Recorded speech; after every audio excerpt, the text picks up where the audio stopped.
अध्याय 1। अनिका सिंघानिया, क्या तुम नीचे आ सकती हो? यह मजाक बिल्कुल भी मजेदार नहीं है। तुम एक अमीर घराने की बेटी हो, स्कूल की रौनक हो, सब तुमसे प्यार करते हैं, और जब तुम देखोगी तो फूल खिल जाएंगे। हम दोनों एक दूसरे के लायक नहीं हैं। घाट पर खड़ी अनिका सिंघानिया को देखकर राघव चौहान बेचैनी से रोना चाहता था। वह अभी भी अपनी सास को कुछ देने के लिए होटल जा रहा था, और अब उसे देर हो जाएगी। क्या बाद में मेरी पत्नी मुझे डांटेगी? लटके हुए रेशम का क्या हुआ? अमीर बेटी का क्या हुआ?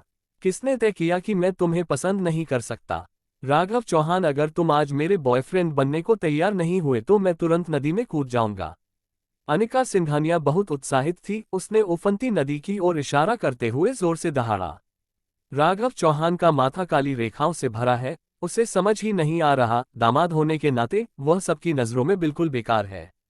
अनिका सिंघानिया इंद्रप्रस्थ के एक धनी परिवार की बेटी और इंद्रप्रस्थ विश्वविद्यालय की कैंपस ब्यूटी है। वह अनगिनत लड़कों के दिलों की देवी है और उसका रूप, स्वभाव और फिगर लाजवाब है। इतने बड़े अंतर के साथ वह उसको को कैसे पसंद कर सकती है? क्या इसकी वजह उसकी चाची की समस्या है जो दूर नहीं हो पा रही थी? पिछली बार ठीक हो गया था। बताओ, तुम सहमत हो या नहीं? अनिका सिंघानिया ने जोर से कहा, मानो राघव चौहान अगर ना कहने की हिम्मत करे तो तुरंत नदी में कूद जाएगा।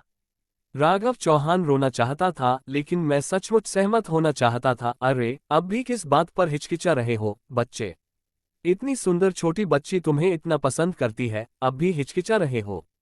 तुम उस बूढ़े पर दबाव डालने का नाटक कर रहे हो। मैं तुम्हें पीटूंगा। उससे वादा करो, उससे वादा करो। उनके पीछे दर्शकों की भारी भीड़ एक पल में उत्साहित हो गई और उनके पीछे जोर जोर से हूटिंग करने लगी। कुछ मूर्ख, गोरी और प्यारी लड़कियां भी हैं जो अपने मोबाइल फोन से तस्वीरें लेती हैं, वीडियो रिकॉर्ड करती हैं और वाइब्रेट करती हैं। देखो, जिस तरह से वह नदी में कूदी, वह प्यार जैसा लग रहा है। आह, अपने प्यार का इजहार करने के लिए वह कितनी बहादुर थी। मैं हथौड़े का वादा करता हूँ। राघव चौहान को लगभग खून की उल्टी आ गई और वह गुस्से से घूरने लगा। उत्सुकता से देख रहे जिज्ञासु लोगों के समूह ने एक नजर डाली। मैं शादीशुदा हूं और मेरी एक पत्नी है। क्या तुम मुझे एक रखेल ढूंढने में मदद करोगे? वह हमेशा अनिका को नाराज करने से डरता था, इसलिए उसने सीधे कहने की हिम्मत नहीं की। अब कोई और रास्ता नहीं है, भले ही वह न कहे। क्या क्या आपकी कोई पत्नी है? सब शर्मिंदा थे। एक पल पहले तो ये प्यार लग रहा था, पलक झपकते ही ये विवाहेतर संबंध में कैसे बदल गया। नहीं, ये नामुमकिन है, मुझे यकीन नहीं होता। अनिका एक पल के लिए चौंकी, फिर दृढ़ता से सिर हिलाया। तुमने मुझसे झूठ बोला। क्या तुम्हें यकीन है कि मैं तुम्हें मौत के घाट उतार दूंगी? राघव चौहान को खून की उल्टी हुई। मैं सचमुच शादीशुदा हूँ। मेरी शादी को 3 साल हो गए हैं। क्या मुझे इस तरह की बात पर तुमसे झूठ बोलना होगा, इस डर से कि वो अब भी यकीन नहीं करेगी? राघव ने तुरंत समझदारी से सोचा, ठीक है, तुम पहले नीचे आओ और मेरे वापस जाने के बाद मैं तुम्हें दिखाने के लिए अपने विवाह प्रमाणपत्र की तस्वीर ले लूंगा। अगर मैं तुमसे झूठ बोलूं तो तुम नाचना जारी रख सकती हो, ठीक है? ये शब्द खत्म होने के बाद राघव ने राहत की सांस ली। अब अनिका को हार मान लेनी चाहिए, है ना? कौन जाने, अनिका सिंघानिया ने दृढ़ता से चिल्लाकर कहा, तो क्या हुआ अगर तुम शादी कर लो? तुम एक 100 मिलियन लो, अपनी पत्नी को तलाक दो और मुझसे शादी कर लो। गांजा, 100 मिलियन। भीड़ दंग रह गई। ये लड़की कौन है? इतनी अमीर? यह अनिका सिंघानिया है, इंद्रप्रस्थ विश्वविद्यालय की स्कूल गर्ल, सिंघानिया ग्रुप की बेटी। उस आदमी का नाम राघव है। वह शहर के उत्तर में ठाकुर परिवार का दामाद है और वह एक निकम्मा है। किसी ने उनकी पहचान ली और चिल्लाया, सिंघानिया ग्रुप, इंद्रप्रस्थ के शीर्ष 3 सबसे बड़े उद्यम, एक विशाल व्यावसायिक कंपनी। भीड़ तुरंत उबल पड़ी। क्या बकवास है? अनिका सिंघानिया एक निकम्मे दामाद के लिए नदी में कूदना चाहता था? ये कैसी कहानी है? ग्रिम की परियों की कहानियों में इतनी बेकाबू और बेबाक शैली नहीं होती। अनगिनत लोग एक एक करके राघव को देख रहे थे। सभी उत्साहित थे, काश वे आगे बढ़कर राघव चौहान को जिंदा निगल जाते। क्या रसीली गोभी थी? इसे तो किसी सुअर ने धकेला था। नहीं, उसने सुअर के मुंह के पास जाकर उसे गले लगाने की पहल की। ये तो बकवास है ना? हे क्यों? राघव चौहान को सच में खून की उल्टी होने वाली है। मामला गंभीर है। उसकी पत्नी को बता देना और जब वह घर लौटे तो उसके घुटनों पर वॉशबोर्ड मत रखना। अनिका, सामान्य रहो, ऐसे मत बनो, मुझे डर लग रहा है। राघव असहाय था। तुम मुझे क्यों नहीं बताते कि तुम्हें मुझमें क्या पसंद है? मैं इसे तब तक बदलता रहूंगा जब तक तुम्हें पसंद ना आ जाए, ठीक है? जब दर्शकों की भीड़ ने ये वाक्य सुना तो वे राघव के चेहरे पर मुंह भर खून छिड़कने के लिए बेताब हो गए। दादी, सिंघानिया परिवार की बेटी इंद्रप्रस्थ की नंबर 1 बाय फुमेई। तुम्हारे पीछे पड़ने की पहल करना, लड़के, ये तो पूर्वजों की कब्र से उठते धुएं जैसा है। तुम एक निकम्मे दामाद हो और बिना उत्तेजना के कांपना ठीक है, लेकिन तुम सार्वजनिक रूप से आक्रामक होने का नाटक करने की हिम्मत कैसे कर सकते हो? मानो या न मानो, हम तुम्हें एक एक करके काट खाएंगे। तुम बहुत कमाल के हो, अगर तुम में दम है तो दामाद मत बनो। तुम ऐसा क्यों नहीं दिखाते कि तुम्हारे पैर सुन्न हो गए हैं? पुल के घाट पर राघव चौहान की बातें सुनकर अनिका सिंघानिया का चेहरा पीला पड़ गया, उसके पैर लड़खड़ा गए और उनमें से एक का पैर फिसल गया और वह किनारे से गिर गई। क्या? अनिका सिंघानिया का चेहरा पीला पड़ गया, वह चीखी और तेजी से गिर पड़ी। अपने सामने बह रही यांगेजी नदी को देखकर उसका दिमाग खाली हो गया। वह बस राघव चौहान को अपना प्रेमी बनाना चाहती थी, लेकिन उसने कभी नदी में कूदने के बारे में नहीं सोचा था। लेकिन इस समय देखने वाले दंग रह गए, उनके मुंह खुले रह गए और उनके चेहरे सदमे से भर गए। हे भगवान, अनिका सिंघानिया सचमुच नदी में कूद गई। क्या वह पागल हो गई है? एक निकम्मे दामाद के लिए नदी में कूदना।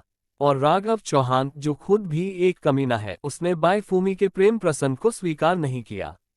ये बेशर्मी है। तुम ऐसा नहीं कर सकते, चलो करते हैं। सब इतने गुस्से में थे कि काश राघव को पीट पीट कर मार डालते। राघव भी दंग रह गया, उसे उम्मीद नहीं थी कि अनिका सिंघानिया सचमुच नदी में कूद जाएगी। ये पुल नदी से कम 30 मीटर ऊंचा है। इतनी ऊंचाई से कूदने पर पानी की सतह कंक्रीट के फर्श से अलग नहीं है, अनिका सिंघानिया जरूर मर जाएगी। आखिर इसे क्या कहते हैं?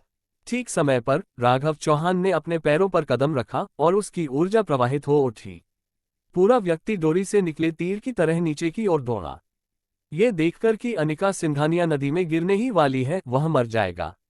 राघव चौहान 1000 पाउंड नीचे गिरा और उसका पूरा शरीर तेजी से गिरा, लगभग नदी की सतह को छूते हुए, और अनिका सिंघानिया से लिपट गया। एक झटके के साथ दोनों एक साथ नदी में गिर पड़े। नदी का बर्फीला पानी राघव चौहान के शरीर पर लगा और उसके सीने में जलन होने लगी। दर्द सहते हुए राघव ने पानी में अपनी मुद्रा ठीक की, अनिका को अपनी पीठ पर उठाया और बहुत तेजी से नदी के किनारे की ओर तैरने लगा। अनिका को लगा कि वह बहुत डर गई है और मरने से पहले उसे मतिभ्रम हुआ। अरे, वह बच्चा तो चीते की तरह तेज चल रहा था, उसने ऐसा कैसे किया?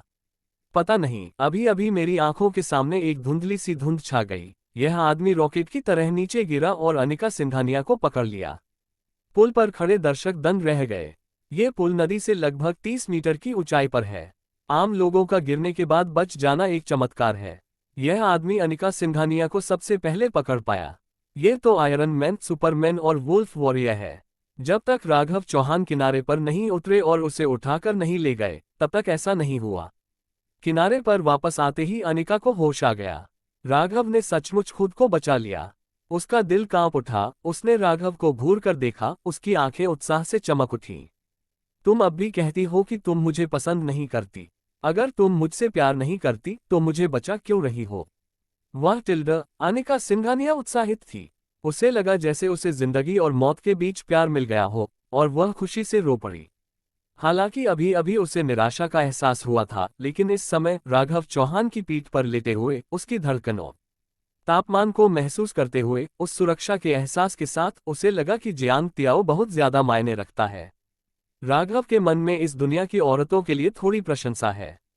इस समय वह अभी भी अपने मन में इन बातों के बारे में सोच रहा है। थोड़ी देर बाद जब राघव थोड़ा शांत हुआ तो उसने माफी मांगते हुए कहा, अनिका, तुम्हारे प्यार के लिए शुक्रिया, लेकिन मैं तुम्हारी वजह से अपनी पत्नी को नुकसान नहीं पहुंचा सकता। राघव भी आज अनिका से बहुत डरा हुआ था। अनिका मुस्कुराए, अरे मुझे कोई परवाह नहीं, तुम तो मान ही गए हो, अब से तुम मेरी प्रेमिका के पति हो। इसी समय राघव का फोन बजा और वह उसकी सास का था। उसे अनिका सिंघानिया से बात करने की कोई परवाह नहीं थी, इसलिए उसने जल्दी से फोन उठाया। राघव, तुम कहाँ मर गए? जल्दी से मुझे हार क्यों नहीं भेज देते?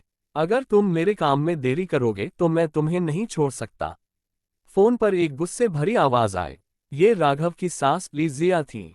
रास्ते में वहीं राघव ने भौहें चढ़ाईं। अगर 10 मिनट में नहीं मिला तो इस्तेमाल नहीं कर पाऊंगी।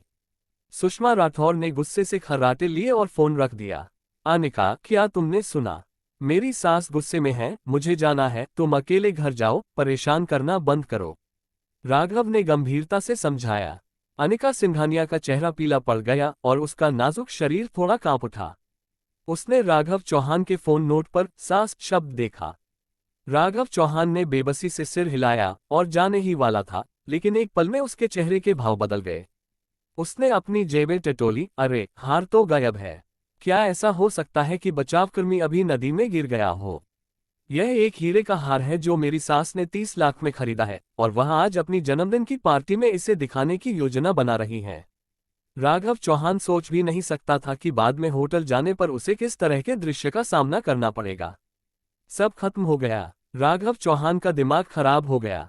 तुम्हें क्या हुआ? ये देखकर अनिका ने अपने आंसू रोके और पूछा। क्या हुआ? मैंने अपनी सास का 30 लाख का हीरे का हार नदी में गिरा दिया है, इसलिए अब मैं इसे संभाल नहीं सकती। राघव ने मुंह बनाया। बिना कुछ कहे अनिका ने हार अपने गले से उतारकर राघव को दे दिया। ले लो। राघव चौहान अचंभित रह गया, लेकिन जवाब देने की हिम्मत नहीं जुटा पाया। क्या ये बहुत महंगा नहीं है? वह राजधानी के धनी चौहान परिवार में पैदा हुआ था। 3 साल पहले उसके सौतेले भाई ने उसे सताया था और वह भागकर इंद्रप्रस्थ आ गया था। अपने जख्मों को भरने के लिए वह राठौर परिवार का घर घर जाकर दामाद बन गया। इतने सालों में भले ही जिंदगी बेकार रही हो, लेकिन उसके धनी बेटे का दर्शन अभी भी बाकी है। मैंने एक नज़र में पहचान लिया। अनिका सिंघानिया के हाथ में जो हार है, वह इटली के शीर्ष आभूषण विशेषज्ञ जीन लेई लुओ द्वारा बनाया गया शाश्वत हृदय है। इसकी कीमत 3,000 मिलियन है। तुम्हारे मुकाबले ये बताने लायक भी नहीं है। अनिका सिंघानिया ने हार राघव चौहान के हाथ में थमा दिया, मुड़कर चला गया। मैं हार नहीं मानूंगा। राघव चौहान, तुम मेरे भाग्य में हो। अध्याय 2। राघव चौहान, तुम मेरी हो जाओगी। राघव अपनी कार में सवार होकर आखिरकार 10 मिनट में होटल पहुंच गया। कार लॉक करके होटल में घुसने की तैयारी करते ही 2 सुरक्षा गार्ड अधीरता से वहां आ पहुंचे। अरे, क्या कर रहे हो? यहाँ इलेक्ट्रिक गाड़ियां पार्क नहीं की जा सकती, जल्दी करो और चले जाओ। भाइयों, मुझे तोहफे देने की जल्दी है, थोड़ी देर रुको, बाद में आकर गाड़ी हटा दो, ठीक है? 1 मिनट बाकी रहते ही राघव चौहान उसके साथ हंसते हुए जल्दी से अंदर आया। क्या तुम इसे हटा सकते हो? अगर नहीं तो मैं इस टूटी हुई गाड़ी को तुम्हारे लिए खींच लूंगा। सुरक्षा गार्ड ने घमंड से कहा। हालात लोगों से ज्यादा मजबूत हैं, राघव चौहान बस सह सकते हैं। तभी एक बड़ी मर्सिडीज बेंज जी कार एक तरफ रुकी, दरवाजा खुला और राघव चौहान के जीजा रोहन सिंह, उनकी पत्नी और बहन काव्या राठौर बाहर निकले। जीजा जी, क्या आप अपनी BMW गाड़ी से पापा की जन्मदिन पार्टी में जा रहे हैं? राघव चौहान को देखकर रोहन सिंह ने बहुत ही अतिशयोक्तिपूर्ण भाव से नमस्ते कहने के लिए पास आकर कहा। जब भी हम मिलते हैं उसे राघव चौहान पर पैर रखना अच्छा लगता है। राठौर परिवार की 2 बहनें, सबसे बड़ी बहन वंशिका राठौर मशहूर खूबसूरत है, कुछ लोग तो उन्हें इंद्रप्रस्थ की नंबर 1 सुंदरी भी कहते हैं। हालांकि छोटी बहन काव्या राठौर भी खूबसूरत है, लेकिन उसकी तुलना अपनी बड़ी बहन से नहीं की जा सकती। रोहन सिंह को जलन और नफरत हो रही थी। एक खूबसूरत लड़की किसी बर्बादी को कैसे गले लगा सकती है? काव्या राठौर तो और भी ज्यादा निराश हो गया, उसने नमस्ते तक नहीं कहा। ओह! राघव चौहान ने उस आदमी की बातों में व्यंग्य सुना और लापरवाही से सिर हिला दिया। तुम दोनों क्या कर रहे हो? मेरे जीजा को धमका रहे हो? रोहन सिंह ने दोनों सुरक्षा गार्डों को घूरा और अपनी मुस्कान में चाकू छिपा लिया। हालांकि मेरा जीजा थोड़ा गरीब, बेकार और खाने की बर्बादी है, लेकिन उसे धमकाना तुम्हारा काम नहीं है। राघव चौहान के गाल कांप उठे। अपने पोते की सुरक्षा में मदद की खातिर उसने ये सब सह लिया। सुरक्षा गार्ड भी एक ऐसा मालिक होता है जो कमजोरों को धमकाता है और ताकतवरों से डरता है। जब उसने रोहन सिंह को मर्सिडीज बेंज जी चलाते देखा तो उसकी हिम्मत नहीं हुई कि वह आक्रामक हो, इसलिए उसने उसे समझाया। जीजा जी, यह आपकी गलती है। क्या इलेक्ट्रिक कार को वहीं रुकना चाहिए जहां उसे रुकना चाहिए? मेरी मर्सिडीज बेंज के साथ पार्क करना बहुत बेतुका है। रोहन सिंह ने राघव चौहान के कंधे पर थपथपाया। कार जल्दी चलाओ, मैं पहले जाऊंगा। रोहन सिंह और उसकी पत्नी की पीठ देखते हुए राघव चौहान बस यही कहना चाहता था कि मैं तुम्हें अंकल कहता हूं। राघव चौहान ने जल्दी से इलेक्ट्रिक कार होटल की बाहरी दीवार पर ले जाकर पार्क कर दी और जल्दी से होटल में घुस गया। क्या तुमने सुना? राजधानी का एक धनी परिवार, चौहान परिवार, निवेश करने के लिए इंद्रप्रस्थ आ रहा है। मुझे ये बहुत पहले से पता था। यह इंद्रप्रस्थ के उच्च वर्ग तक फैल चुका है। मैंने सुना है कि निवेश 100 अरब डॉलर का है। हे भगवान, अगर हमारा राठौर परिवार अंदर जाकर पाई का हिस्सा ले सकता है तो क्या हम उड़ान नहीं भर सकते? जैसे ही उसने निजी कमरे का दरवाजा खोला, अंदर की चर्चा सुनकर राघव चौहान दंग रह गया। क्या चौहान परिवार इंद्रप्रस्थ में निवेश करना चाहता है? राघव, तुम अभी यहाँ क्यों हो? हार का क्या? माँ बेसब्री से इंतजार कर रही है। एक हल्की सी फटकार भरी आवाज ने राघव को वास्तविकता में वापस ला दिया। राघव के सामने एक खूबसूरत आकृति प्रकट हुई। उस महिला ने एक साधारण सूट और स्कर्ट पहना हुआ है। उसके चेहरे की बनावट बहुत ही सुंदर है, त्वचा गोरी है और स्वभाव शांत है, लेकिन उसकी कामुकता में कोई कमी नहीं है। खासकर स्कर्ट के नीचे लंबी टांगें, पतली, गोल, चलते समय असीम आकर्षण से भरी हुई। वहां खड़ी वह किसी पेंटिंग जैसी लग रही थी। हार आ गया। राघव को होश आया। राघव परिवार का अब उससे कोई लेना देना नहीं है। उसने जल्दी से शाश्वत हृदय निकाला और वंशिका राठौर को दे दिया। 30 लाख का हीरो का हार 300 करोड़ के शाश्वत हृदय में बदल गया है। अब सास खुशी से मर जाएंगी। राघव चौहान। कौन जाने, वंशिका चौहान के चेहरे के भाव अचानक बदल गए और वह धीमी आवाज में चिल्लाए, क्या ये वही क्रिस्टल के आंसू नहीं है जो माँ ने बहाए थे? धीमी आवाज में चिल्लाया, क्या ये वो क्रिस्टल टीयर्स नहीं है जो माँ ने खरीदे थे? तुम ये क्या कर रहे हो? क्रिस्टल टीयर्स नदी में गिर गए, ये तो। क्या राघव, तुमने वो क्रिस्टल टीयर्स नदी में फेंक दिए जो मैंने 30 लाख में खरीदे थे? राघव चौहान समझाने ही वाली थी कि सास सुषमा राठौर गुस्से से दौड़कर आ गईं। ये नजर तो बस लोगों को खा जाती है। राघव चौहान, तुमने तो तबाही मचा दी है। वंशिका राठौर के चेहरे के भाव एकदम बदल गए। क्रिस्टल टीयर्स उसकी माँ ने 2 साल पैसे बचाकर खरीदे थे। मैं जा रही हूँ जीजाजी, तुमने माँ का 30 लाख का हार फेंक दिया और खुद नकली हीरे का हार खरीद लिया और बच निकलने की कोशिश कर रहे हो। रोहन सिंह ने राघव चौहान से हार छीन लिया, उसे देखा और खुशी से पूछा, तुम तो कमाल हो। वैसे ये हार बहुत सुंदर है। तुमने इसके लिए कितने पैसे दिए? 300। राघव चौहान, तुम जिसने 1000 तलवारें मारी थीं, तुम नदी में गिरकर डूब क्यों नहीं गए? सुषमा राठौर गुस्से से कांप रही थी। 30 लाख का हार, वह राघव चौहान का गला घोंटकर मार डालना चाहती थी, लेकिन वंशिका राठौर ने उसे रोक दिया। तुम क्या कर रहे हो? ससुर अशफजीत राठौर दुखी भाव से उसके पास आए और डांटते हुए बोले, इतने सारे रिश्तेदार हैं, तुम यहाँ शोर मचा रहे हो, शर्म आती है क्या? बेकार दामाद, तुमने 30 लाख में खरीदा हुआ हार नदी में फेंक दिया। सुषमा राठौर ने राघव चौहान की नाक की ओर इशारा किया। क्या? अशफजीत राठौर का चेहरा तुरंत उदास हो गया, उसके शरीर में दर्द की लहर दौड़ गई। जीने का क्या फायदा, कमीने। राघव चौहान ने गहरी सांस ली, जान बचाने की बात की और रोहन सिंह के हाथ में रखे अनंत हृदय की ओर इशारा करते हुए कहा, यह अनंत हृदय है, जिसकी कीमत 3000 मिलियन है और यह प्रसिद्ध इतालवी आभूषण निर्माता जीन लीलो की एक उत्कृष्ट कृति है। मिस सिंघानिया ने भेजा है। यह मुआवजा है। राघव चौहान के बोलने के बाद उसने सोचा था कि सभी हैरान, विस्मित और उत्साहित भी होंगे। अप्रत्याशित रूप से सभी ने उपहास किया। राघव चौहान दंग रह गया। तुम्हें मेरी बात पर विश्वास नहीं है? जीजाजी, तुम्हारी कहानी बहुत झूठी है। इंद्रप्रस्थ ब्रिज 30 मीटर से भी ज्यादा ऊंचा है। तुम लोगों को बचाने के लिए कूद पड़े। रोहन सिंह ने चेहरे पर व्यंग्यात्मक भाव के साथ कहा, तुम आयरन मैन हो या सुपरमैन? कमीने, तुमने मेरा हार खो दिया और सोचा कि तुम नकली हार खरीद कर मुझे बेवकूफ बनाने के लिए कहानी गढ़ सकते हो। अब जब इतने सारे लोग हैं तो मुझे तुम्हारी परवाह नहीं है। वापस जाने के बाद मैं चाहती हूं कि तुम बिना खाए पिए घूमो। सुषमा राठौर हार पकड़ा और उसे जमीन पर फेंक दिया। एक धमाके के साथ 3000 करोड़ का शाश्वत हृदय जमीन पर बिखर गया। तुम पागल हो? राघव चौहान घबरा गया और तुरंत जमीन पर गिर पड़ा और एक एक करके हीरे उठाने लगा। जीजाजी, सब कुछ ऐसा ही है, फिर भी तुम्हें दिखावा करना पड़ रहा है। ये देखकर काव्या राठौर ने व्यंग्य किया। राघव चौहान, क्या तुम शर्मिंदा होना बंद कर सकते हो? वंशिका राठौर को इस बात से नफरत थी कि लोहे से स्टील नहीं बनाया जा सकता और उसने उस हीरे को लात मारकर हवा में उछाल दिया जिसे राघव चौहान ने आखिरकार उठाया था।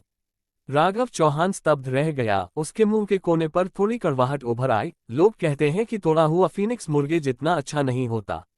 बिल्कुल सही। माँ और पिताजी, नाराज मत होइए, रोहन ने आपके लिए एक बड़ा तोहफा तैयार किया है।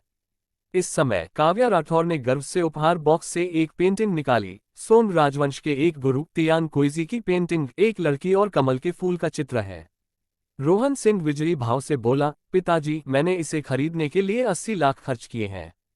इस कमल को देखो, ये बिल्कुल असली जैसा है। ये लड़की कितनी सुंदर है। रोहन सिंह ने साफ कर दिया कि वह शिवजीत राठौर और उसकी पत्नी के सामने दिखावा करना चाहता था, लेकिन सीधे तौर पर दिखावा करना आसान नहीं था, इसलिए उसने जानबूझकर राघव चौहान की तुलना की। जीजा जी, याद रखना, ये बनावटी चीजें मत बनाना। अगर आप चाहते हैं कि आपके माता पिता खुश रहें, तो इस तरह का शानदार तोहफा दीजिए। राठौर परिवार के रिश्तेदार इकट्ठा हुए बिना नहीं रह सके। 80 लाख का तोहफा वाकई बहुत बड़ा है। जमीन पर उखड़ू बैठे राघव चौहान को देखिए। बिना तुलना के कोई बुराई नहीं है। जीजा जी, मैं मानता हूं कि आपका तोहफा बहुत कीमती है। वंशिका राठौर ने हिम्मत जुटाई और राघव चौहान को बचाया। लेकिन तोहफे के लिए देने के लिए आपको वह करना होगा जो आप कर सकते हैं, जब तक आप ईमानदार हैं। ईमानदारी क्या है? रोहन सिंह ने व्यंग्य किया। जीजा राठौर का घर खाता है और राठौर के घर में रहता है, और मां का 30 लाख का हार भी खो दिया है। क्या ये ईमानदारी है? सुषमा राठौर ने हाथ हिलाया। रोहन, छोड़ो, चलो उस कचरे के बारे में बात नहीं करते, इससे तुम्हारा मूड खराब हो जाएगा। सभी फिर से हंस पड़े। खुशी का माहौल बन गया। वंशिका राठौर का चेहरा लाल हो गया था और उसके कान भी लाल हो गए थे। वह थोड़ी शर्मिंदा थी। हे, ये वाकई बहुत अच्छा है। इस समय राघव चौहान ने हल्के से कहा, यह अफसोस की बात है कि आपके हाथ में जो पेंटिंग है वह नकली है। दर्शक तुरंत चुप हो गए। क्या नकली पेंटिंग? सब लोग हैरानी से रोहन सिंह को देखने लगे। फोर्ट, तुम कमीने, तुम्हें क्या पता? इस पेंटिंग की असली कीमत करोड़ों में थी, और मैंने इसे एक जुआरी से खरीदा था जिसने अपनी आंखें खो दी थीं। मैंने इंद्रप्रस्थ के नंबर 1 खजाना मूल्यांकनकर्ता मास्टर त्यानयान से भी खासतौर पर संपर्क किया था, जिन्होंने इसका मूल्यांकन किया है। सबकी संदेह भरी निगाहों को देखकर रोहन सिंह का दिल धड़क उठा। ये पेंटिंग बिल्कुल असली है। राघव चौहान, तुम ईर्ष्यालु हो, तुम खून उगलते हो। माफ करना, तुम्हें आज माफी मांगनी ही पड़ेगी। वह सख्त हो गया और उसके साले ने फोन करना बंद कर दिया। वरना मैं तुम्हारे साथ कभी नहीं रहूंगा। राघव चौहान, तुम कमीने हो। अगर तुम्हारे पास करने को कुछ नहीं है तो बकवास मत करो। तुम तो बहुत नर्म दिल इंसान हो और तुम्हें सुलेख और चित्रकारी आती है। सुषमा राठौर ने डांटा, मुझमें कोई काबिलियत नहीं है, फिर भी मैं दूसरों से जलता हूँ। प्लीज इंसान बनो, ठीक है? राठौर के परिवार के सभी रिश्तेदार भी शर्मिंदा और घबरा गए, ये सोचकर कि नर्म खाना खाने वाला एक कमीना सुलेख और चित्रकारी समझ सकता है। ये भी चर्बी की वजह से है। क्या ये बकवास नहीं है? तुम बच्चे को समझ नहीं आता तो शोर मचाकर दूसरों को गुमराह मत करो। क्या बकवास है? बेशर्म बातें। तुम बेहिसाब खा सकते हो लेकिन बेहिसाब बात नहीं कर सकते, समझे? मास्टर त्यानयान खजानों की कद्र करने की दुनिया में नंबर 1 है। अगर वह सच कहते हैं तो वह कभी झूठ नहीं होगा। राठौर के परिवार के 20 से ज्यादा रिश्तेदारों ने राघव चौहान पर आरोप लगाया। मैं उसे अपनी लार से डुबोने के लिए बेताब हूं। वंशिका राठौर बेहद असहज महसूस कर रहा था। राघव चौहान कब इतना बेकार नहीं होगा। राघव चौहान के दिल में कुछ भी नहीं था। उसने ये निष्कर्ष क्यों निकाला कि पेंटिंग नकली थी? क्योंकि असली कृति राजधानी में चौहान के घर में टंगी है। यह एक ऐसा संग्रह है जो उसके दादाजी को उस जमाने में बहुत पसंद था। अपने जीवन काल में। और रोहन सिंह के हाथ की तस्वीर की नकल लियू फैंग ने खुद की थी ताकि कुछ कीमती औषधीय सामग्री खरीदने के लिए पैसे जुटाए जा सके। उसने इसे एंटीक स्ट्रीट के नकली डीलरों को 80 करोड़ में बेच दिया। तो उसने इसे एक नज़र में पहचान लिया। उसने शांत चेहरे से शिवजीत राठौर को देखा। पिताजी, आप एंटीक स्ट्रीट में अक्सर आते हैं। मैंने सुलेख और चित्रकला पर भी काफी शोध किया है। मुझे विश्वास है कि आप किसी भी पेंटिंग की प्रामाणिकता बता सकते हैं। हाँ, शिवजीत राठौर आज भी प्राचीन दुनिया में जाना जाता है। वह भी असली पेंटिंग्स को नकली बता सकता है। रोहन सिंह का दिल धड़क उठा। उसने ये पेंटिंग एंटीक स्ट्रीट से 80 करोड़ में खरीदी। सबकी नजरें शिवजीत राठौर पर टिक गईं। दूसरे पक्ष ने उसकी छाती थपथपाई और उसे आश्वस्त किया कि यह सबसे उन्नत तकनीक से नकल की गई है। जब तक आप पेशेवर उपकरणों का इस्तेमाल न करें, नंगी आंखों से असली और नकली में फर्क करना बिल्कुल नामुमकिन है। उस वक्त तो उसने इस बात पर यकीन कर लिया था, लेकिन अब यह थोड़ा रहस्यमय सा लगता है। आखिरकार राघव चौहान जैसे निकम्मे को भी एक नज़र में देखा जा सकता है। बस इस वक्त तो उन्हें पहले ही ऊपर धकेल दिया गया है, और वे एक एक करके ही अंधेरे में जा सकते हैं। रोहन सिंह ने दांत पीसते हुए हिम्मत जुटाए, पिताजी आप तो मूल्यांकन कर ही दीजिए। मैं इस बेकार चीज से यूं ही अपमानित नहीं हो सकता। हाँ पिताजी, आपको रोहन सिंह को हमारे परिवार से निकालना ही होगा। काव्या राठौर, जो सच्चाई नहीं जानती थी, ने भी गुस्से से कहा। ठीक है, मुझे देखने दो। अशिवजीत राठौर ने राघव चौहान को गौर से देखा, कमल के फूल वाली लड़की का चित्र मेज पर सीधा रख दिया और फिर उसे ध्यान से देखने के लिए एक आवर्धक लेंस निकाला। सुषमा राठौर भी वहां आ गई। अपने पति के प्रभाव में वह सुलेख और चित्रकला के बारे में भी कुछ कुछ जानती है। थोड़ी देर बाद अशिवजीत राठौर का चेहरा थोड़ा बदल गया और उसने आवर्धक लेंस हटा दिया। उसने गुस्से से रोहन सिंह की तरफ देखा और रोहन सिंह का दिल धड़क उठा। उसकी इस नज़र से साफ जाहिर था कि उसके ससुर ने ये देख लिया है। एक पल में वह मर जाना चाहता था। इतने सारे रिश्तेदारों के सामने अगर उसकी पोल खुल गई तो वह भविष्य में लोगों से कैसे मिलेगा। वंशिका राठौर ने भी अपने पिता की नज़रें अपनी ओर खींच ली और वह बहुत खुश हुई। क्या ये हो सकता है कि राघव चौहान ने जो कहा वह सही था? हालांकि अशिवजीत राठौर ने तुरंत उसके सिर पर ठंडे पानी का एक कटोरा उंडेल दिया। ये पेंटिंग असली है, निश्चित रूप से तियानक्विजी की असली कृति है। अशिवजीत राठौर ने राघव चौहान की हैरान आंखों को अनदेखा किया और भावशून्य होकर कहा, राघव चौहान, तुमने मेरे जीजाजी की सबके सामने निंदा की है, जिससे उनकी प्रतिष्ठा पर बहुत बुरा असर पड़ा है। तुरंत उनसे माफी मांग लो, वरना भविष्य में राठौर के घर वापस मत आना। नहीं, ये पेंटिंग बिल्कुल नकली है, यह असली है। राघव अभी भी समझाना चाहता था, लेकिन शिवजीत राठौर ने उसे रूखेपन से बीच में ही टोक दिया। बकवास बंद करो, मैं जो कह रहा हूं वह सच है। तुम अपने जीजाजी से तुरंत माफी मांग लो। काव्या राठौर ने राघव पर व्यंग्य करते हुए कहा, पिताजी कहते हैं कि यह सच है, फिर भी तुम बहस करना चाहते हो। मेरे पति से तुरंत माफी मांगो और आगे से चुप रहो। रोहन सिंह एक पल के लिए स्तब्ध रह गया। उसकी आंखों में अभी जो भाव थे, उससे मास्टर ताइशान को जरूर अंदाजा हो गया होगा कि यह एक नकली पेंटिंग है। तुम ऐसा कैसे कह सकते हो? लेकिन जल्द ही उसे समझ आ गया। उसने शिवजीत राठौर और उसकी पत्नी को हर 3 त्योहारों पर एक बड़ा तोहफा दिया। राघव, इस बेकार चीज की बात करें तो वंशिका राठौर को उसे हर महीने रहने के खर्च के लिए 1 लाख देना पड़ता है। इस तरह के प्रचार में दामाद को सार्वजनिक रूप से अपमानित होना ही पड़ता है और वह भविष्य में अपना सिर ऊंचा नहीं रख पाएगा। अशिवजीत राठौर ने स्वाभाविक रूप से लियू फैन को शर्मिंदा करने का विकल्प चुना, वैसे भी वह खुद ही काफी शर्मिंदा है। कुछ सोचने के बाद रोहन सिंह तुरंत घमंड से हंसा, जीजाजी जल्दी से माफी मांगो, तुम अब भी क्या कर रहे हो?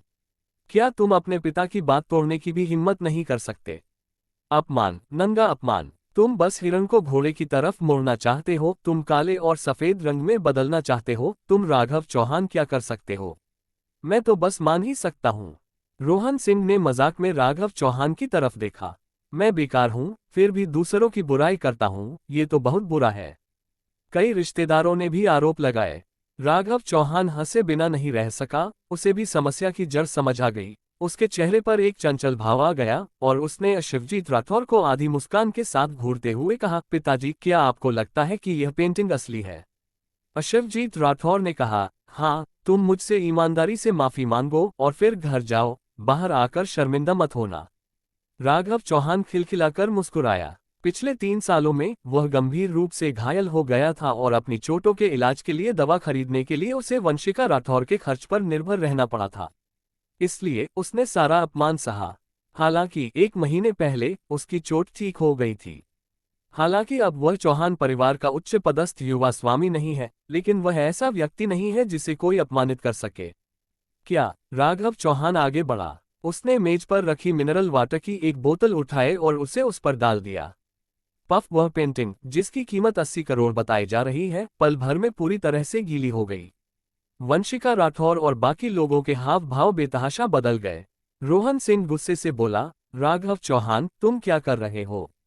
कमीने, कमीने, तुमने तो पेंटिंग ही बर्बाद कर दी। शिवजीत राठौर के गुस्से से भरे होंठ कांप रहे थे। राघव चौहान का चेहरा शांत था और उनके मुंह के कोने पर व्यंग्य का एक निशान भी था, जो पेंटिंग की ओर इशारा कर रहा था। अपनी आंखें चौड़ी करके अच्छी तरह देखो। क्या तुम इन बड़े किरदारों को जानते हो? ठीक है, क्या मतलब है तुम्हारा? सबने राघव चौहान की उंगलियों पर नजर डाली और उन्हें लगा जैसे उन पर बिजली गिर गई। मैंने देखा कि कमल चित्र के गीला होने के बाद नीचे खाली जगह में छोटे छोटे अक्षरों की एक पंक्ति दिखाई दी। मास्टर राघव चौहान की कलाकृति। सब दंग रह गए और कुछ कह नहीं पाए। क्या बात है? क्या ये मास्टर तियानक्विजी की पेंटिंग नहीं है? राघव चौहान बाहर क्यों आए?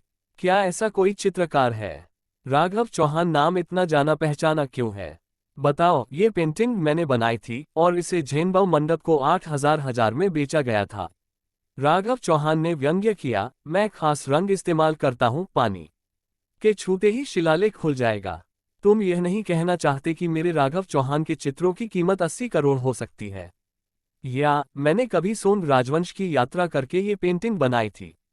पूरे निजी कमरे में सुई गिरने की आवाज सुनाई दे रही थी। सब लोग हक्के बक्के रह गए। वो का कोई आश्चर्य नहीं कि राघव चौहान नाम इतना जाना पहचाना है।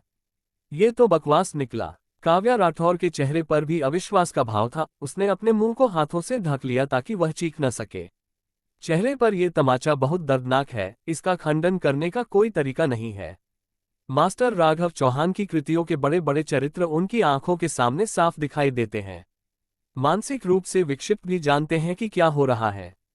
यह आदमी चित्रकारी कर सकता है। रोहन सिंह को खून की उल्टी होने लगी और उसके चेहरे पर जलन हो रही थी। इस समय वह उस कमीने राघव चौहान मार डालना चाहता था। वंशिका राठौर ने हैरानी से राघव चौहान को देखा। पहली बार उसे एहसास हुआ कि उसके पति की नजरें इतनी तेज थीं। उसके शरीर की आभा मानो पहाड़ से उतरते बाघ जैसी थी। और तो और वह चित्रकारी कर सकता है। फिर भी इतना अच्छा चित्रकारी करता है। असली वाले का भेष बदल दो। अध्याय 4। नकली पेंटिंग का क्या हुआ? ये देखकर कि उसके पति का इतना मजाक उड़ाया गया है कि वह अपना सिर भी नहीं उठा पा रहा है, काव्या राठौर अचानक भड़क उठी। उसने जमीन से अनंत हृदय के टुकड़े और हीरा उठा लिया। वह मेज पर पटक दिया। राघव चौहान को सुलेख और चित्रकारी नहीं आती, इसलिए उसने 80 करोड़ में एक नकली पेंटिंग खरीद ली। तुम्हारा क्या हाल है? उसने राघव चौहान की नाक की ओर इशारा किया और गाली दी। तुम एक बेकार आदमी हो। मेरे परिवार को खाओ और मेरे घर में रहो। पिताजी के जन्मदिन पर तुमने कुछ नहीं दिया और तुमने माँ के 30 लाख में खरीदे क्रिस्टल के आंसू नदी में फेंक दिए। किसी खाने पीने की दुकान से एक और हार खरीदने के लिए कुछ दर्जन हजार और खर्च करो और उसे अच्छा बता दो। तुम्हारे जैसे लोगों का नैतिक चरित्र बहुत घटिया होता है। मेरी बहन ने तुमसे शादी कर ली, यह 8 जन्मों का दुर्भाग्य है। ठीक है, सुषमा राठौर ने भी कहा, तुम घटिया हो, नकली पेंटिंग्स को अच्छी बताकर बेचते हो, अपने जीजा को धोखा देते हो। क्या तुम अब भी इंसान हो? रोहन सिंह ने भी व्यंग्य किया, मुझे धोखा दिया गया। मैं मानता हूं कि मैं बेवकूफ हूं। तुम्हारे बारे में क्या ख्याल है? तुम बेवकूफ, बुरे और बेकार हो। इसके अलावा मुझे लगता है कि यह तुम्हारे और किसी और के बीच का खेल हो सकता है, जो मुझे धोखा देने की कोशिश कर रहा है। रोहन सिंह ने तोहमत मर दी गई। क्या बकवास है? अपने जीजा को भी धोखा दे रहा है। क्या ये बहुत बुरा नहीं है?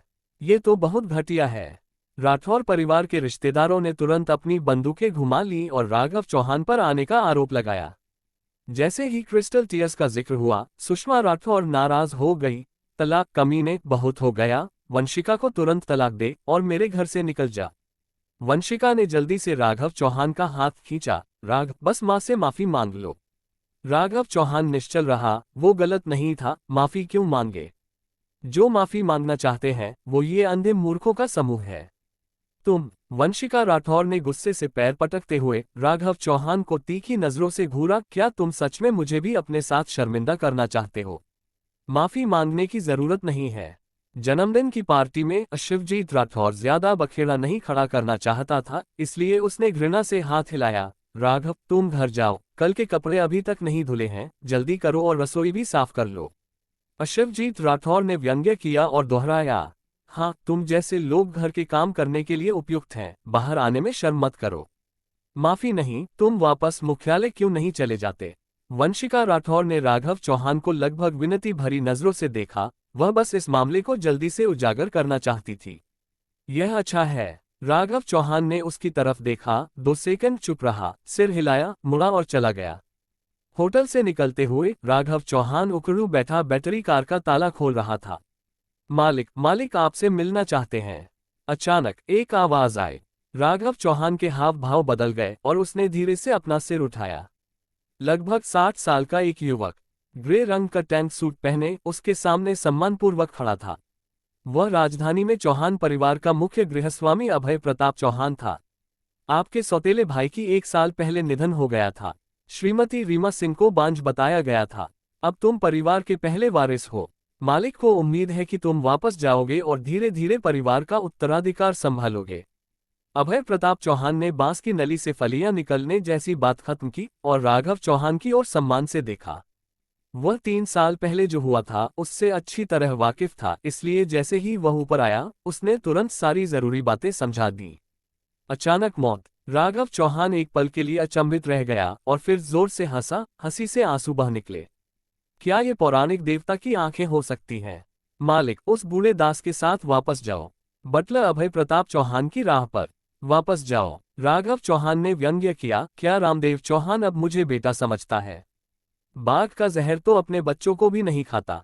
राघव चौहान उसे इस जन्म में कभी माफ नहीं करेगा। रामदेव चौहान अपने बेटे को राजधानी में सताए जाते, शिकार बनाए जाते और लगभग मरते हुए देख पाया। युवा मालिक, मालिक को दोष मत दो।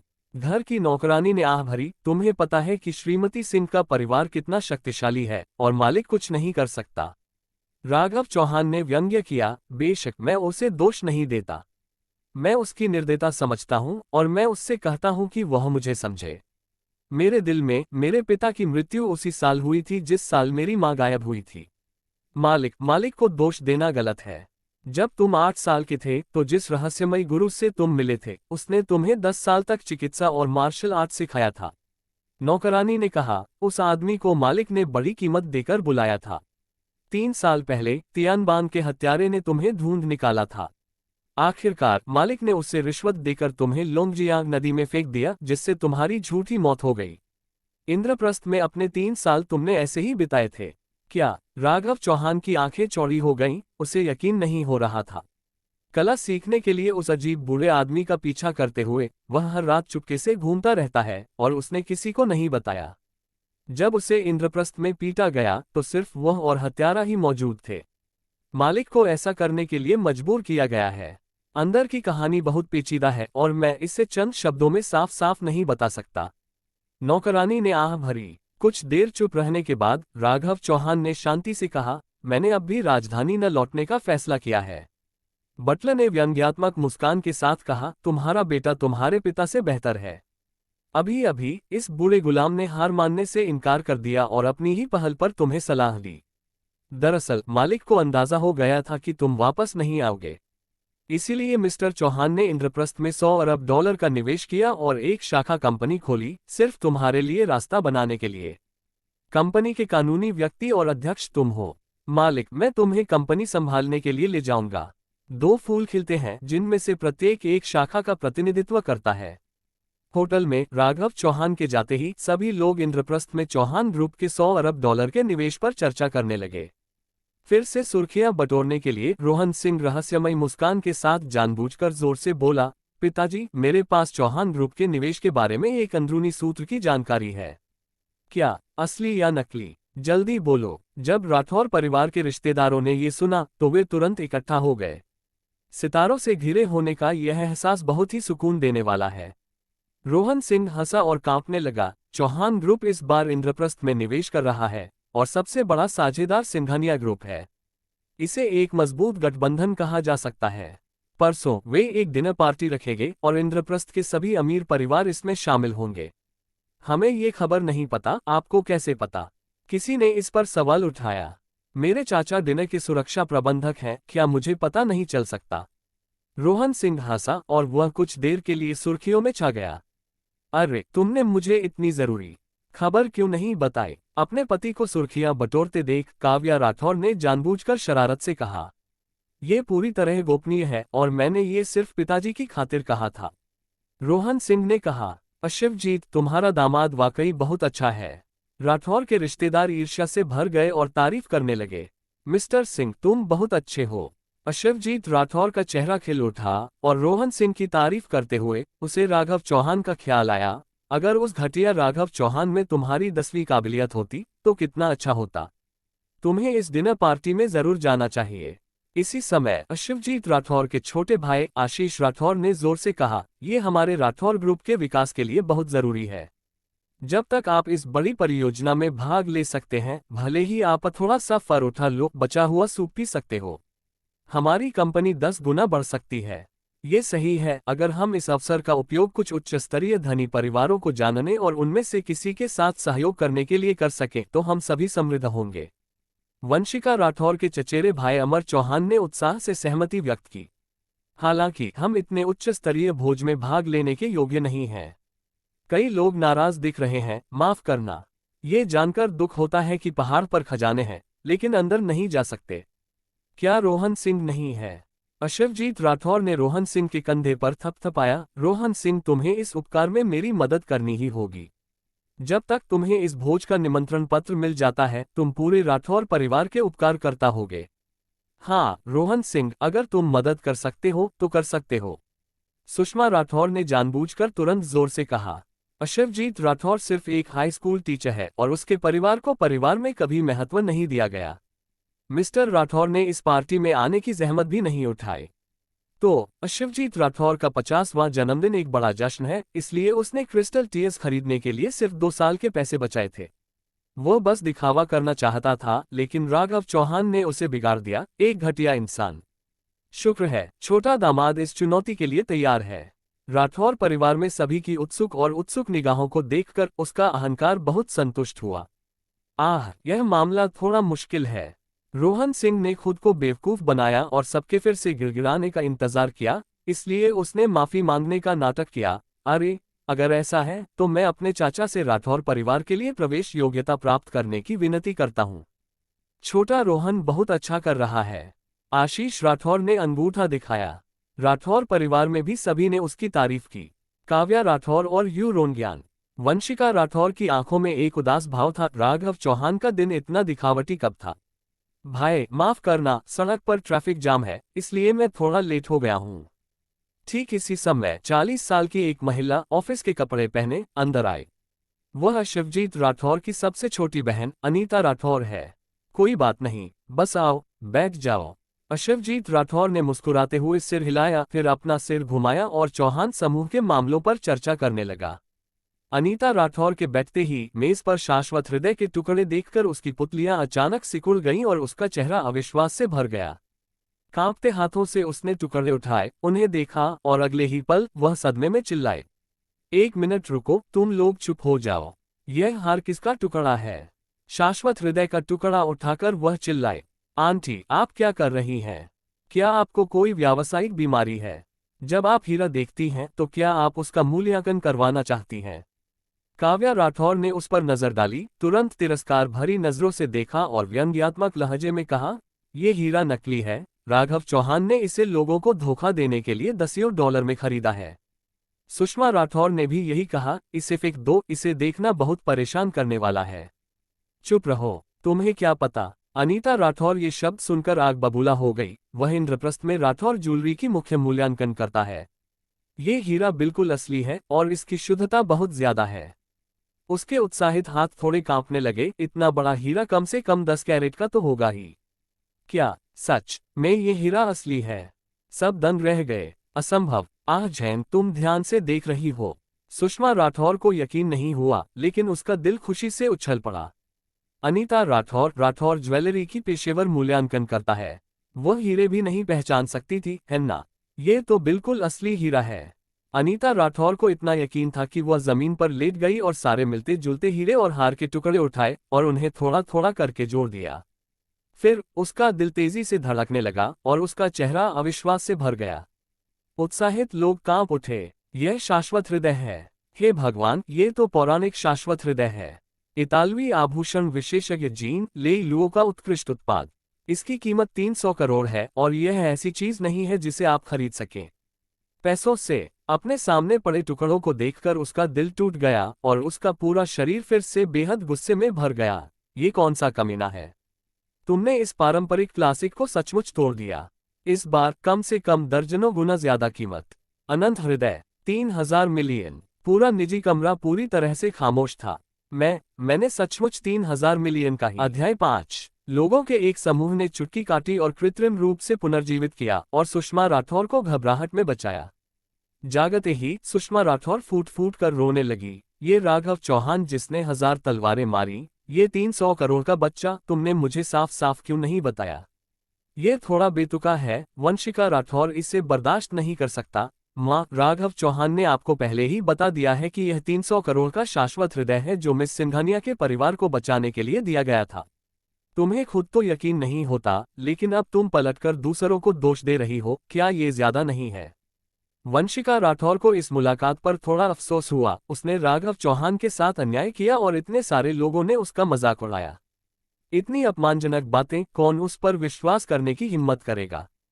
सुषमा राठौर ने यकीन से कहा, चूंकि वह जानता है कि यह सच है, तो जब मैंने इसे तोड़ा तो उसने मुझे क्यों नहीं रोका? हाँ, काव्या राठौर ने तुरंत अपमान पर चोट करते हुए कहा, यहाँ तक कि अगर वह उसे रोक नहीं सकता तो क्या वह घुटनों के बल बैठकर माँ की जांघ पकड़कर भीख मांग सकता है? दृढ़ता से पेश आओ। क्या माँ इतनी नासमझ इंसान है? हाँ, उसने घुटने टेककर मेरी जांघ क्यों नहीं पकड़ी?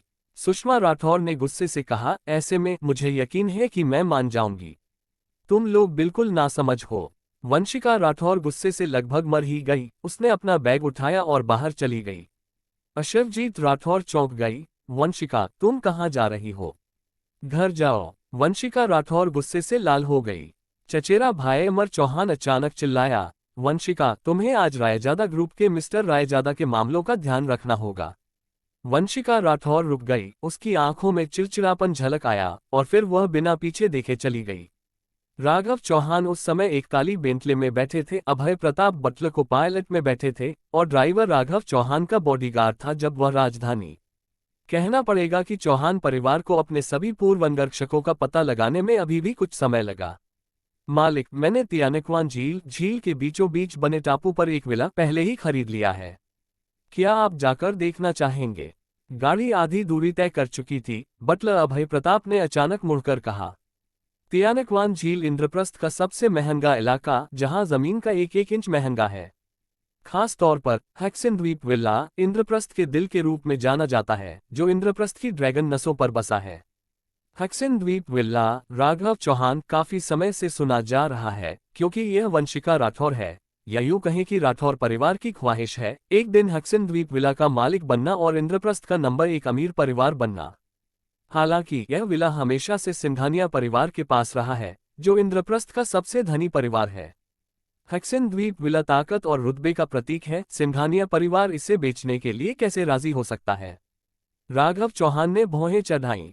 युवा स्वामी इंद्रप्रस्थ के तथाकथित धनी परिवार चौहान परिवार के सामने कुछ भी नहीं है। अभय प्रताप बटलर के चेहरे पर अहंकार के भाव थे। यह अधिराज सिंघानिया ने चौहान परिवार के साथ सहयोग करने की ईमानदारी दिखाने की पहल है।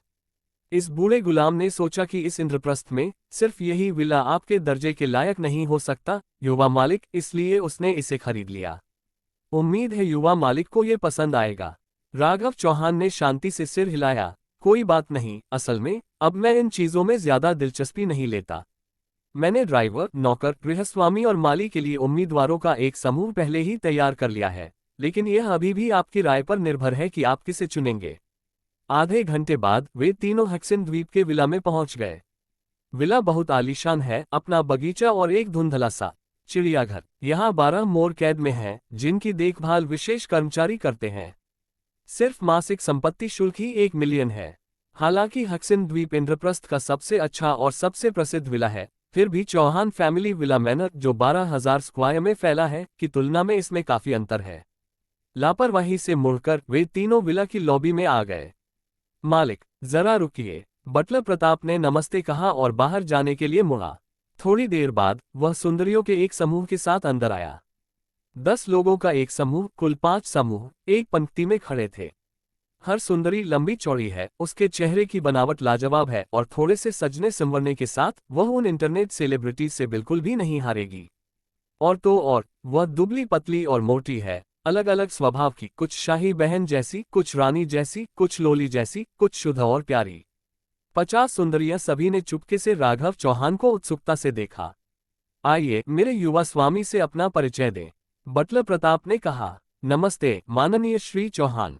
50 सुंदरियां मुस्कुराईं और सम्मानपूर्वक नमस्ते कहने के लिए झुकीं। पहली पंक्ति के सबसे दाहिनी ओर एक शुद्ध और प्यारी लड़की ने झुककर कहा, आस्था, मैं इस साल 22 साल की हूँ, इंद्रप्रस्थ विश्वविद्यालय में अर्थशास्त्र। नंबर 20 7 रानी जैसी लड़कियों ने झुककर कहा, मैं रिया, इस साल 22 साल की, बीजिंग फिल्म और टेलीविजन अकादमी में अभिनय की पढ़ाई कर रही हूँ।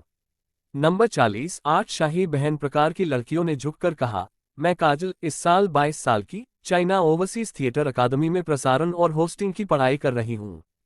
सभी 50 सुंदरियों के अपना परिचय देने के बाद अभय प्रताप ने राघव चौहान की ओर देखा और कहा, गुरुजी, इन सभी लोगों ने पेशेवर बटलर सेवा प्रशिक्षण प्राप्त किया है, आप अपनी पसंद के कुछ चुन सकते हैं। बोलते हुए उन्होंने एक फोटो एल्बम दिया। यह उनका फोटो एल्बम है जिसके नीचे उनके नाम है। जरूरत नहीं है, बस आस्था, रिया और काजल, राघव चौहान ने सीधे कहा। बटलर थोड़ा हैरान हुए, युवा गुरु की याददाश्त बहुत अच्छी है और यहाँ 50 लोग हैं। ठीक है सर। इसके बाद आस्था, रिया और काजल चुपचाप राघव चौहान के पीछे खड़े हो गए और बाकी सब पीछे हट गए। युवा मास्टर की नज़र बहुत अच्छी है और ये तीनों अपने अपने स्कूल की खूबसूरत छात्राएं हैं। बटलर ने प्रशंसा से आह भरी और तुरंत कहा, अगला नौकर है माली। 100 उम्मीदवार हैं। राघव चौहान ने 12 नौकर और 6 माली चुने। विला का मामला खत्म करने के बाद अभय प्रताप चौहान ने बताया, गुरुजी, इंद्रप्रस्थ शाखा की 100 अरब डॉलर की शुरुआती पूंजी पूरी तरह से तैयार हो चुकी है। फिलहाल मैं सिर्फ सिंघानिया ग्रुप के संपर्क में हूँ। परसों रात पैराडाइज होटल में एक व्यावसायिक निमंत्रण रात्रिभोज होगा। इंद्रप्रस्थ के सभी अमीर और शक्तिशाली परिवारों के लोग आएंगे। उस समय आप तय कर सकते हैं कि किसके साथ सहयोग करना है और किन परियोजनाओं में निवेश करना है।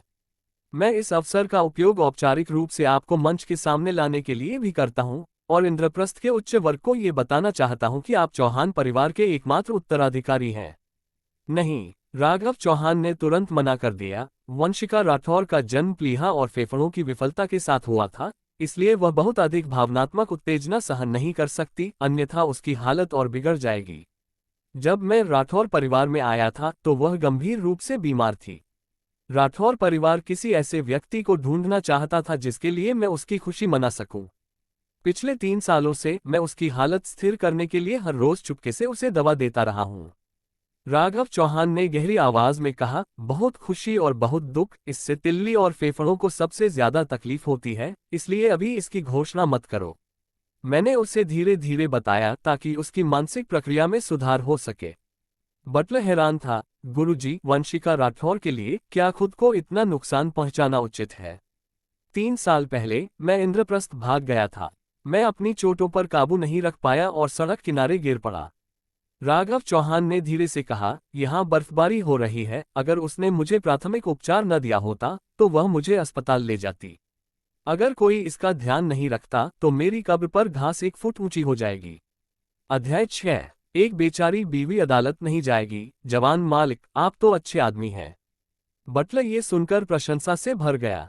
इस विला की देखभाल करने में मेरी मदद करो। मैं एक उपयुक्त समय चुनकर इसे वंशिका राठौर को शादी के तोहफे के रूप में देना चाहता हूँ। राघव चौहान ने हल्के से कहा, इतने सालों में न सिर्फ मेरे साथ अन्याय हुआ है बल्कि उसने भी बहुत कुछ सहा है। हक्सिन द्वीप विला, चलो इसे मुआवजा समझ लेते हैं। प्रबंधक ने सम्मानपूर्वक कहा, मैं इसका ध्यान रखूंगा, इस बुरे नौकर का। राघव चौहान ने अपना मोबाइल फोन निकाला, समय देखा, उसका चेहरा अचानक बदल गया। देर हो रही थी, उसे दवा बनाने वापस जाना था। कुछ ही घंटों में वंशिका राठौर को दवा देनी है। मुझे घर जाना है, अगर मुझे कुछ चाहिए होगा तो मैं तुमसे संपर्क करूंगा। राघव चौहान ने नमस्ते कहा और जाने ही वाला था।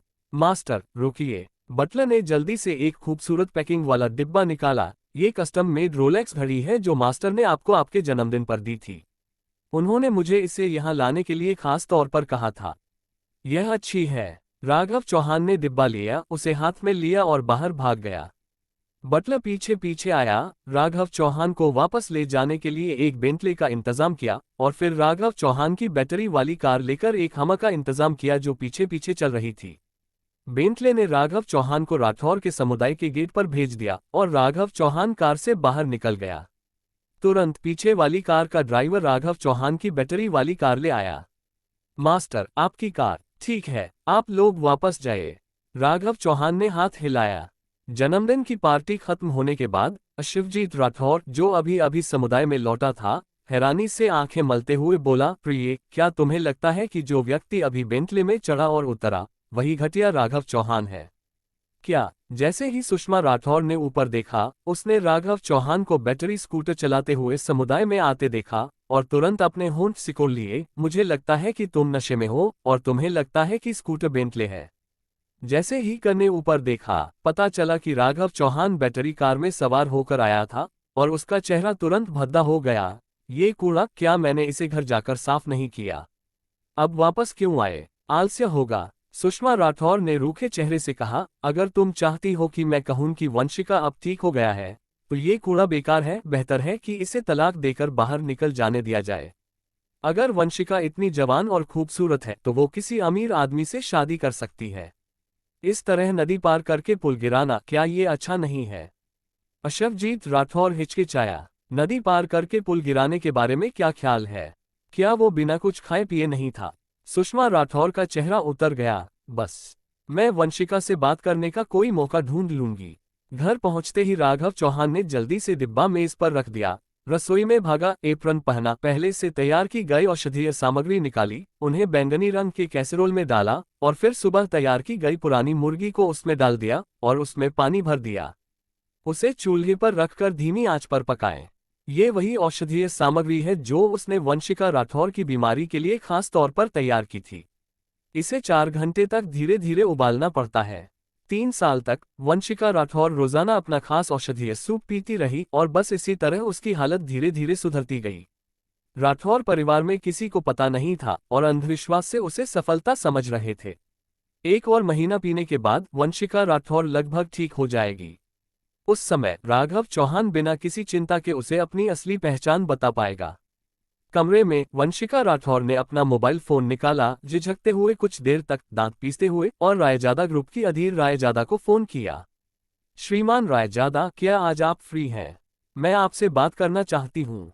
ऐसा कम ही होता है कि सुश्री राठौर ने मुझे बाहर चलने के लिए पूछने की पहल की हो। क्या ये पश्चिम से निकल रहा सूरज है? एक चंचल आवाज आई। श्रीमती राठौर किस बारे में बात करना चाहती हैं?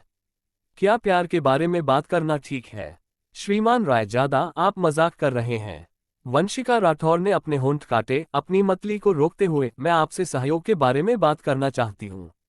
ठीक है, शाम 6 बजे पैराडाइज रेजिडेंस में कैसा रहेगा? ठीक है, वहां मिलते हैं। फोन रखकर वंशिका राठौर कमरे से बाहर आ गई, बार बार हिचकिचाते हुए, और रसोई की तरफ चिल्लाए, राघव चौहान, बाहर आओ। इस घर पहुंचते ही सीधे रसोई में जाने वाला एकमात्र व्यक्ति राघव चौहान है। उसे गलत चिल्लाने की चिंता नहीं है। राघव चौहान बाहर आया, अपना एप्रन खोला और पूछा, जानू, क्या बात है? राघव चौहान को एक गृहिणी के रूप में देखकर वंशिका राठौर थोड़ी देर के लिए थक गई। क्या ऐसा हो सकता है कि इस आदमी को कोई काम ही नहीं है?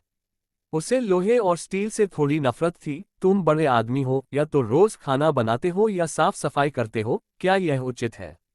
राघव चौहान दंग रह गई। मैं भी नहीं चाहती। क्या तुमने मुझे ऐसा करने के लिए नहीं कहा था? वंशिका राठौर को लगभग खून की उल्टी आ गई। अगर तुम काम पर जाओ तो मैं तुम्हें ऐसा करने दे सकती हूँ। मैं तुम्हें कंपनी में मासिक वेतन वाली नौकरी ढूंढ दूंगा। घर पर गृहिणी मत बनो, ठीक है? वंशिका पहले तो गुस्से में थी, लेकिन अंत में उसकी आंखों में आंसू आ गए। उसमें एक मिन्नत का भाव भी था। राघव चौहान एक पल के लिए हिचकिचाया। शाखा कार्यालय जल्द ही काम करना शुरू कर देगा। मुझे डर है कि मेरे पास राठौर के समूह में काम करने का समय नहीं होगा, है ना? हालांकि 100 अरब ज्यादा नहीं है, लेकिन अगर तुम पैसे गंवा दोगे तो क्या उस दुष्ट औरत मोहिनी चौहान को मजाक नहीं सूझेगा? बार बार सोचने के बाद राघव ने मना कर दिया। नहीं, मैं बहुत व्यस्त हूं और मेरे पास समय नहीं है। तुम बहुत व्यस्त हो। क्या तुम रोज घर पर ही बैठे बैठे मरने का इंतजार नहीं करते? नमकीन मछली हमेशा नमकीन मछली ही रहेगी।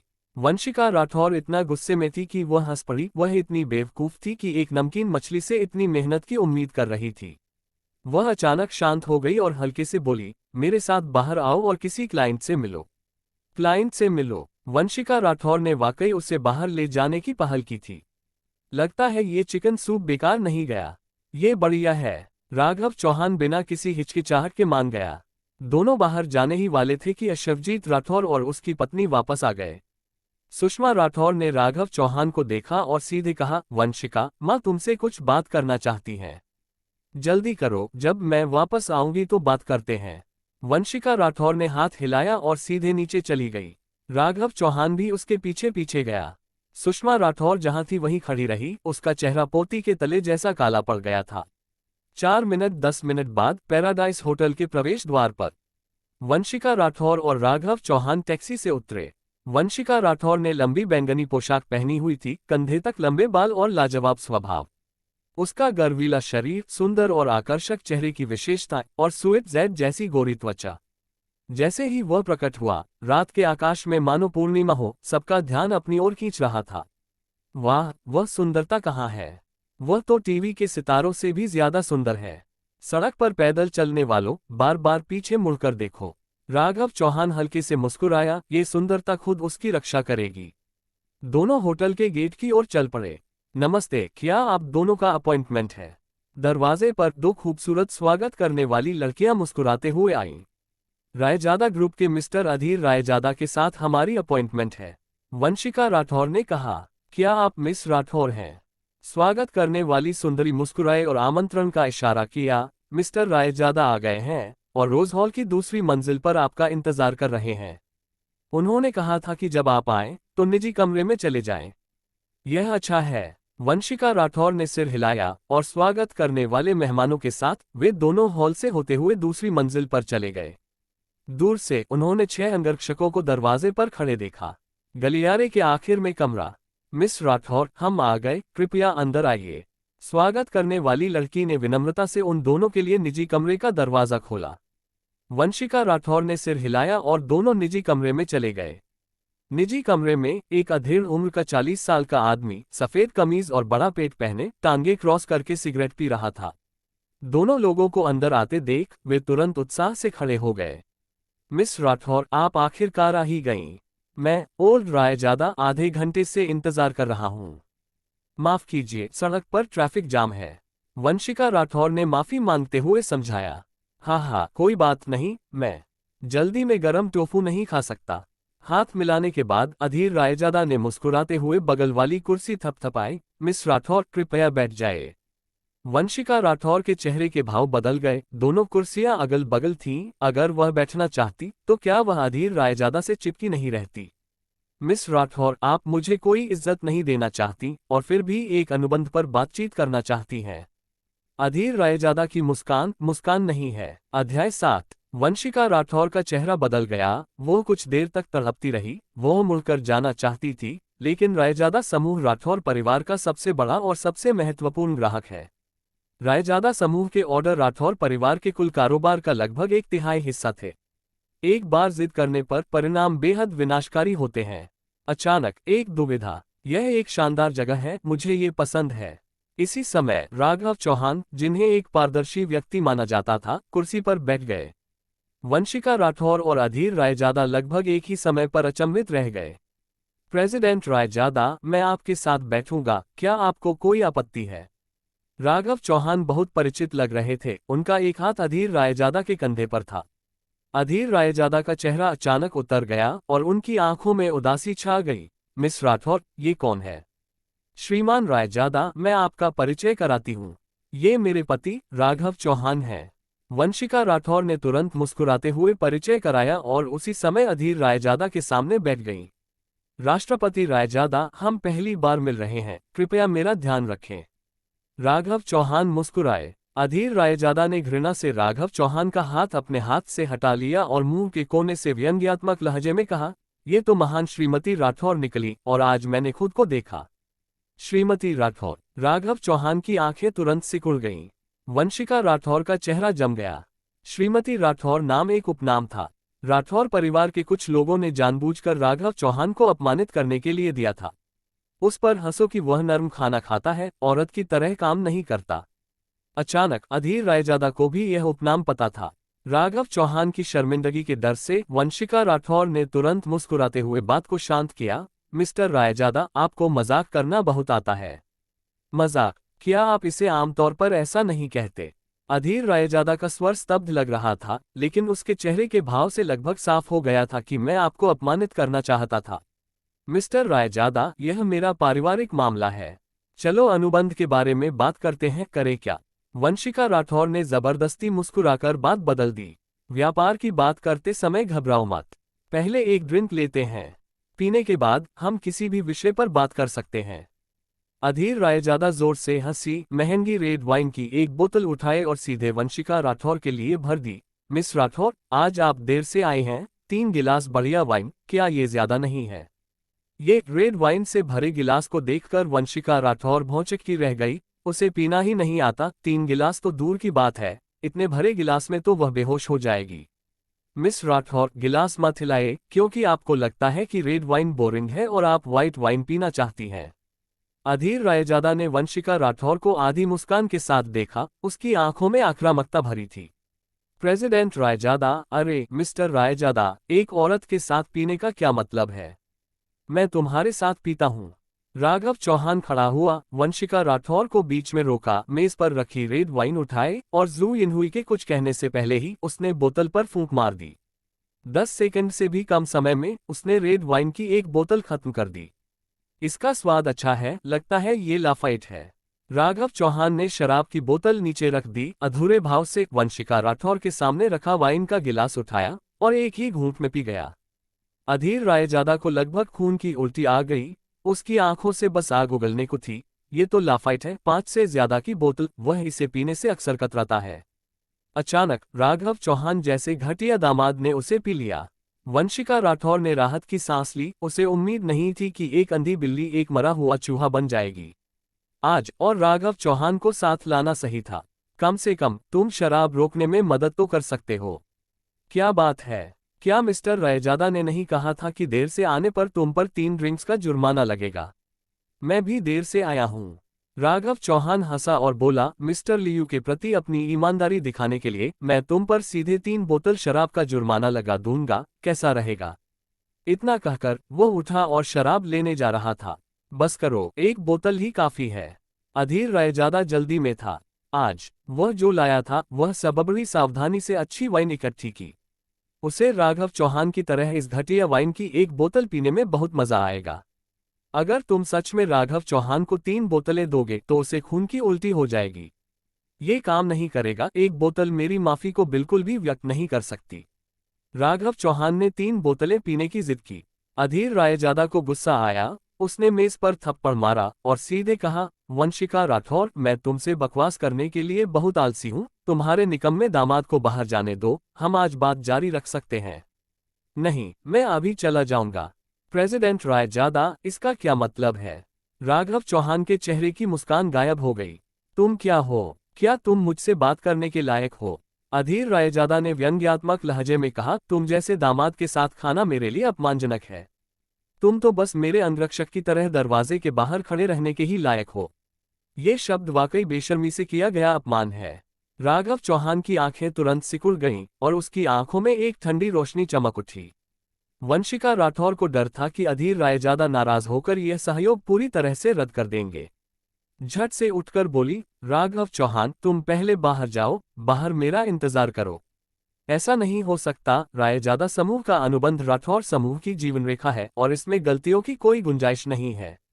उसने राघव चौहान की तरफ गिड़गिड़ाते हुए देखा। ठीक है, मैं बाहर जा रहा हूँ। राघव चौहान 2 सेकंड के लिए चुप रहा, फिर अचानक मुस्कुराया, खड़ा हुआ और अधीर रायजादा के कंधे पर थपथपाया। अच्छी तरह से बात करो और तुम ठीक हो जाओगे। अगर तुम इसके बारे में सोचोगी तो मैं गारंटी देता हूँ कि तुम्हें इसका पछतावा होगा। मुझे पछतावा करवाओ। अधीर रायजादा ने तिरस्कार भरी नजरों से देखा। श्रीमती चौहान, मैं आपकी बात क्यों नहीं समझ पा रहा हूँ? वंशिका राठौर ने भौहें चढ़ाईं। राघव चौहान, बकवास मत करो, श्रीमान रायजादा कई सालों से हमारी कंपनी के पार्टनर हैं। राघव चौहान ने आधी मुस्कान के साथ अधीर रायजादा की तरफ देखा, मुड़ा और बाहर चला गया। बाहर जाते ही उसने तुरंत अपना मोबाइल फोन निकाला और बटलर प्रताप को फोन किया। रायजादा ग्रुप की जांच में मेरी मदद करो। अगर मैं उसे दिवालिया कर दूं तो कितना समय लगेगा? ठीक है युवा स्वामी, ये बूढ़ा गुलाम तुरंत हिसाब कर लेगा। फोन रखते ही राघव चौहान ने सिगरेट निकाली और उसे पी लिया। राघव चौहान जब बिजनेस की बात सामान्य रूप से करते हैं तो उनके साथ अन्याय हो या न हो, इससे कोई फर्क नहीं पड़ता। अगर यह उपनाम रायजादा है तो कुछ और सोचने की हिम्मत करो। हाल एक सिगरेट खत्म करने के बाद बटलर प्रताप ने पुकारा, मास्टर, रायजादा ग्रुप तो बस एक छोटी सी कंपनी है जिसकी कुल संपत्ति 100 मिलियन है। उसे बिजनेस से निकालने के लिए पहले से तैयार रहना 10 मिनट लगते हैं। ठीक है, तैयार हो जाओ। निजी कमरे में राघव चौहान के जाते ही अधीर रायजादा ने सीधे व्हाइट वाइन की एक बोतल उठाई और वंशिका राठौर को मुस्कुराते हुए एक गिलास दिया। मिस राठौर, अब जब कोई परेशान करने वाली मक्खियां नहीं है तो हम आखिरकार एक अच्छा ड्रिंक ले सकते हैं। कितना बड़ा गिलास सफेद वाइन का। वंशिका राठौर का चेहरा बदल गया और उसने मुस्कुराते हुए कहा, प्रेसिडेंट रायजादा, मुझे सच में पीना नहीं आता, क्या हम फलों का जूस पी सकते हैं? फलों का जूस पिएं। अधीर रायजादा के चेहरे पर एक व्यंग्यात्मक भाव उभरा। मिस राठौर, मैं बहुत आलसी हूं, इसलिए चक्कर नहीं लगा सकता। अधीर रायजादा का नियम है कि जो देर से आएगा उसे 3 ड्रिंक्स की सजा मिलेगी। उसने अपने हाथ में मुताई की ओर इशारा करते हुए कहा, अगर आप सचमुच अनुबंध पर हस्ताक्षर करना चाहती हैं तो बकवास बंद करें और 3 गिलास वाइन पी लें। 3 गिलास सफेद वाइन। वंशिका राठौर का चेहरा एकदम से बदल गया। प्रेसिडेंट रायजादा, क्या अभी रेड वाइन नहीं थी? अभी तो थी, पर अब व्हाइट वाइन हो गई है। अधीर रायजादा आत्मविश्वास से भरी हुई थी। ऐसा लग रहा था जैसे वंशिका राठौर ने उसे मना लिया हो। अगर आप इसे पिएंगे तो मैं तुरंत कॉन्ट्रैक्ट पर दस्तखत कर दूंगी। अगर आप इसे नहीं पिएंगे तो जबरदस्ती नहीं करूंगी। बहुत से लोग इस कॉन्ट्रैक्ट पर दस्तखत करना चाहते हैं। पीने की तो बात ही छोड़िए, उनके साथ सोने के लिए भी लोग हमेशा कतार में खड़े रहते हैं। वंशिका राठौर ने अपनी मुठ्ठियां कस ली। उसका मन कर रहा था कि गिलास में भरी वाइन अधीर रायजादा के चेहरे पर उड़ेल दे, लेकिन रायजादा ग्रुप की लिस्ट बहुत जरूरी है, उसकी हिम्मत नहीं हुई। 2 सेकंड की खामोशी के बाद उसने दांत पीसते हुए कहा, मिस्टर रायजादा, क्या आप अपनी बात रखते हैं? पीने के बाद कॉन्ट्रैक्ट पर दस्तखत करते हैं। ये तो स्वाभाविक है। अधीर रायजादा बहुत खुश हुई। जैसी कि उम्मीद थी, मछली ने हुक पकड़ लिया।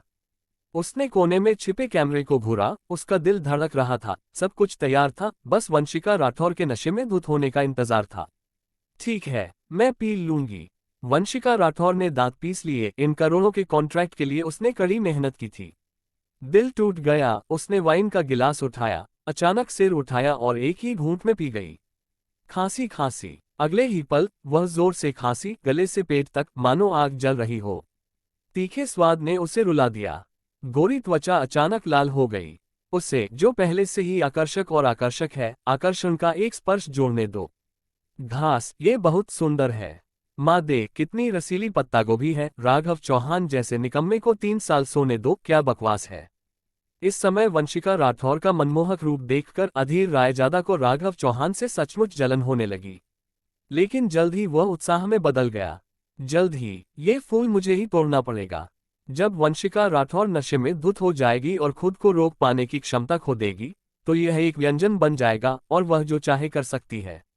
सब कुछ रिकॉर्ड करने के लिए एक वीडियो कैमरा था और जब वंशिका राठौर जागी तो उसने कुछ भी कहने की हिम्मत नहीं की। और उसके हाथ में इतना बड़ा हैंडल होने के कारण क्या उसे भविष्य में आज्ञाकारी होकर खुद को उसकी दया पर नहीं छोड़ना पड़ेगा। वंशिका राठौर को लगा जैसे उसका सिर फट जाएगा, और उसका सिर थोड़ा चक्कर खा रहा था। उसने अपने होंठ काट लिए। मिस्टर रायजादा, आपका वादा। चिंता मत करो, ये निश्चित रूप से मायने रखता है। अधीर रायजादा ने तुरंत वंशिका राठौर का प्याला फिर से भर दिया। चलो, दूसरा प्याला जल्दी से पी लो। वंशिका राठौर ने खुद को संभाला और दूसरा प्याला पी लिया। पूरा व्यक्ति स्थिर नहीं रह सका, कुछ देर तक कांपता रहा। अधीर रायजादा को इतनी राहत मिली कि उसने जल्दी से एक और गिलास भर दिया। जल्दी करो वंशिका राठौर, ये प्याला पीने के बाद तुम अनुबंध पर हस्ताक्षर कर सकती हो। अधीर रायजादा अधीरता से आगे बढ़ी। नहीं नहीं, मैं इसे सचमुच नहीं पी सकती। अगर मैंने इसे दोबारा पिया तो मैं मर जाऊंगी। वंशिका राठौर ने हाथ हिलाया। उसका सिर पहले से ही भ्रमित था। अरे, मुझे इसे पीना ही है, चाहे मैं मर ही क्यों न जाऊं। ये देखकर कि वंशिका राठौर बेहोश होने वाली थी, अधीर रायजादा ने एक हाथ से वंशिका राठौर की ठुड्डी पर चुटकी काटी और शराब का गिलास उठाया। दूसरा हाथ पकड़ा और उसे अपने मुंह में डालने ही वाली थी। नहीं, बचाओ। वंशिका राठौर अपनी बची हुई आखिरी ताकत से चिल्लाए। अरे, हार मान लो। मेरे 6 अंगरक्षक 10-10 मारने में माहिर हैं। तुम्हें कौन बचा सकता है? तुम्हारा निकम्मा पति। अधीर रायजादा जोर से हंसी। मैं किसी भी अंगरक्षक को सिर्फ एक हाथ से मार सकती हूँ। धमाका। जैसे ही उसने बोलना खत्म किया, एक जोर की आवाज हुई, निजी कमरे का दरवाजा लात मारकर गिरा दिया गया और राघव चौहान अंदर भागा। अधीर रायजादा आवाज सुनकर चौंक गया और जब राघव चौहान को देखते ही वह अनजाने में चिल्लाया, कचरा, तुम्हें अंदर किसने आने दिया? तुम्हारे पापा। राघव चौहान ने 2 शब्द कहे, मेज पर रखी शराब की बोतल उठाए और जोर से अधीर रायजादा के सिर पर दे मारी। एक पल में खून की धारा बहने लगी। अध्याय 8। रुको, ये मामला अभी खत्म नहीं हुआ है। राघव चौहान वंशिका राठौर के सामने ज्यादा हिंसक नहीं होना चाहता था, इसलिए उसने अधीर रायजादा को कुछ देर के लिए जाने दिया, कुछ कहा और वंशिका राठौर को जाने में मदद की। मैं बेवकूफ हूँ, किसी कमीने ने मुझे मारा और धमकी दी। मैं तुम्हें मार डालूंगा। अंगरक्षक, अंगरक्षक, क्या तुम सब मर गए हो? वंशिका राठौर जमीन से उठने की कोशिश कर रहा था। राघव चौहान को वंशिका राठौर को सहारा देते देखकर वह गुस्से से लाल हो गया। हालांकि जब उसने उसका गला तोड़ा तो किसी ने उसकी तरफ ध्यान नहीं दिया। जब मैं बाहर भागा तो सभी 6 अंगरक्षक जमीन पर बेहोश पड़े थे। एक पल में वह स्तब्ध रह गया। किसने किया? राघव चौहान। ऐसा कैसे हो सकता है? कौन नहीं जानता कि वह आदमी कितना घटिया है। ड्राफ्टिंग। ये मामला अभी खत्म नहीं हुआ है। जब उसे होश आया तो राघव चौहान के दिल में गर्जना हुई। होटल से निकलने के बाद ठंडी हवा के झोंके में वंशिका राठौर थोड़ा सा होश में आया। उसके चेहरे पर एक कड़वी मुस्कान थी। बस हो गया, रायजादा ग्रुप राठौर परिवार का सबसे बड़ा साझेदार है। अगर तुमने उसे मारा तो वह राठौर परिवार के साथ दोबारा सहयोग नहीं करेगा। इतने बड़े नुकसान के साथ दादाजी जरूर गुस्से से भर जाएंगे। अमर राठौर और बाकी लोग जरूर मुसीबत खड़ी करेंगे। राघव चौहान हल्के से मुस्कुराए, चिंता मत करो, मैं वादा करता हूं वह कल तुमसे सहयोग करने के लिए कहेगा। वंशिका राठौर को लगा कि राघव चौहान खुद को दिलासा दे रही है और उसने बेबसी से आह भरी, चलो एक एक कदम उठाते हैं। मुझे बस उम्मीद है कि राठौर परिवार परसों चौहान ग्रुप शाखा के निवेश स्वागत समारोह का निमंत्रण पत्र सफलतापूर्वक प्राप्त कर लेगा। शायद और भी मौके मिले। राघव चौहान ने कहा, चिंता मत करो, कल कोई निमंत्रण पत्र भेज देगा। चिंता मत करो, चिंता मत करो। इन मासूम शब्दों से मुझे दिलासा देने के अलावा तुम और क्या कर सकते हो? वंशिका राठौर थोड़ी नाराज हुई और जब ये शब्द उसके होठों पर आए तो उसने उन्हें फिर से निगल लिया और आह भरी। नर्म चावल खाने वाला उससे क्या उम्मीद कर सकता है? जैसे ही दोनों राठौर के घर के दरवाजे पर पहुंचे, अंदर से 2 बेहद गुस्से वाली आवाजें आईं। राघव चौहान, कमीने, तुमने अधीर रायजादा को हरा दिया। कमीने, क्या तुम दुनिया उलट पुलट कर दोगे? जानते हो मिस्टर रायजादा कौन है? अशिवजीत राठौर और सुषमा राठौर खून से लाल आंखों से घूर रहे थे, मानो लोगों को खा जाना चाहते हो। तुम बाहर खड़े हो, तुम्हें इस घर में घुसने की इजाजत नहीं है। दोनों ने राघव चौहान को दरवाजे पर ही रोक दिया। एक रात मेरे लिए खड़े रहो और अपने बारे में सोचो, वरना तुम भविष्य में कभी इस घर में घुसना नहीं चाहोगे। अशिवजीत राठौर ने राघव चौहान को नाराजगी से देखा, काश वो उसे थप्पड़ मार पाता। तुम कमीने हो, तुमने अधीर रायजादा को पीटा। क्या तुम्हें पता है कि तुमने हमारे परिवार को कितनी परेशानी में डाल दिया है? सुषमा राठौर गालियां दे रही थी। वंशिका राठौर का चेहरा बदल गया और उसने आश्चर्य से पूछा, माता पिता, क्या तुम्हें सब पता है? तुम्हारे दूसरे चाचा, तुम्हारे दादाजी ने एक के बाद एक फोन करके हमें खूब डांटा। अशिवजीत राठौर गुस्से से भर गया। बूढ़े ने कहा था कि अगर मिस्टर रायजादा ने सहयोग रद्द कर दिया तो वह हमारे परिवार के शेयर वापस ले लेंगे और हमें कोई लाभांश नहीं देंगे। लाभांश के बिना मैं कैसे जी पाऊंगी? वंशिका, सब खत्म हो गया, हमारा परिवार खत्म हो गया। सुषमा राठौर रो रही थी और हंगामा कर रही थी। अशिवजीत राठौर तो बस एक साधारण हाई स्कूल शिक्षक है और वह बूढ़े को कभी पसंद नहीं आया। राठौर परिवार को वंशिका राठौर और कंपनी के निश्चित वार्षिक लाभांश से पूरा पोषण मिलता है। अब बूढ़ा अपना आपा खो बैठा है और भविष्य में उसकी शानदार जिंदगी खत्म हो जाएगी। उन दोनों ने अपना सारा गुस्सा राघव चौहान पर निकाला। तुम बेकार हो, मर क्यों नहीं जाते? तुम क्यों जीना चाहते हो और लोगों को नुकसान पहुंचाना चाहते हो? तलाक। वंशी, तुम्हें इस बेकार को तुरंत तलाक देना होगा। अपने ससुर और सास को, जो इधर उधर लुढ़कने ही वाले थे, देखकर राघव चौहान भावशून्य हो गया। दरअसल अगर वंशिका राठौर की खातिर न होता तो वह मुंह फेर कर चला जाता। माँ बाप, प्लीज ये सब बकवास बंद करो। वंशिका राठौर अब और बर्दाश्त नहीं कर सका और भौहें चढ़ाते हुए बोला, ये वो कमीना अधीर रायजादा था जो मुझे धोखा देना चाहता था और राघव चौहान ने मुझे बचा लिया। लेकिन कुछ भी नहीं चाहिए। शिवजीत राठौर और उसकी पत्नी कुछ कहना चाहते थे, लेकिन वंशिका राठौर ने ठंडे चेहरे से राघव चौहान को वापस कमरे में खींच लिया। कमरे में दाखिल होते हुए वंशिका राठौर ने कहा, इसे दिल पर मत लो, रायजादा ग्रुप का सहयोग राठौर परिवार के लिए बहुत जरूरी है और मेरे माता पिता बहुत चिंतित हैं। मुझे पता है। राघव चौहान शांत दिखे, समय देखा, सूप लगभग बन चुका था। वह मुड़े और रसोई में गए, एक कटोरा सूप निकाला और झोर उक्सी को परोसा। फिर से सूप। मैं अब और नहीं पीना चाहती, वंशिका राठौर ने नाक सिकोड़ते हुए कहा। मैंने 3 साल तक रोज सूप पिया, चाहे वह कितना भी स्वादिष्ट क्यों न हो, मुझे लगभग उल्टी हो जाती थी। अरे 1 महीने और पी लो, ठीक है। राघव चौहान मानो किसी बच्चे को बहला रहा हो। मत पियो, रोज पियो, मैं पहले ही थक चुकी हूँ। वंशिका राठौर ने मना कर दिया। राघव चौहान ने चाहे जितना भी समझाने की कोशिश की, वंशिका राठौर पीना ही नहीं चाहती थी। राघव चौहान बेबस था। ठीक है, अगर तुम मुझसे 1 महीने और पीने का वादा करो तो मैं तुम्हारे साथ काम पर जाऊंगा। लगता है चौहान ग्रुप इस महीने सिर्फ स्टीवर्ड हुआन की मदद से ही इसकी देखभाल कर सकता है। वंशिका राठौर की आंखें चमक उठी, मानो सूरज पश्चिम से निकल रहा हो। अच्छा, अपनी बात याद रखना और अपनी बात से पीछे मत हटना। वंशिका राठौर की आंखें चमक उठी, उसने जल्दी से सूप उठाया और एक ही घूंट में पूरा पी गई।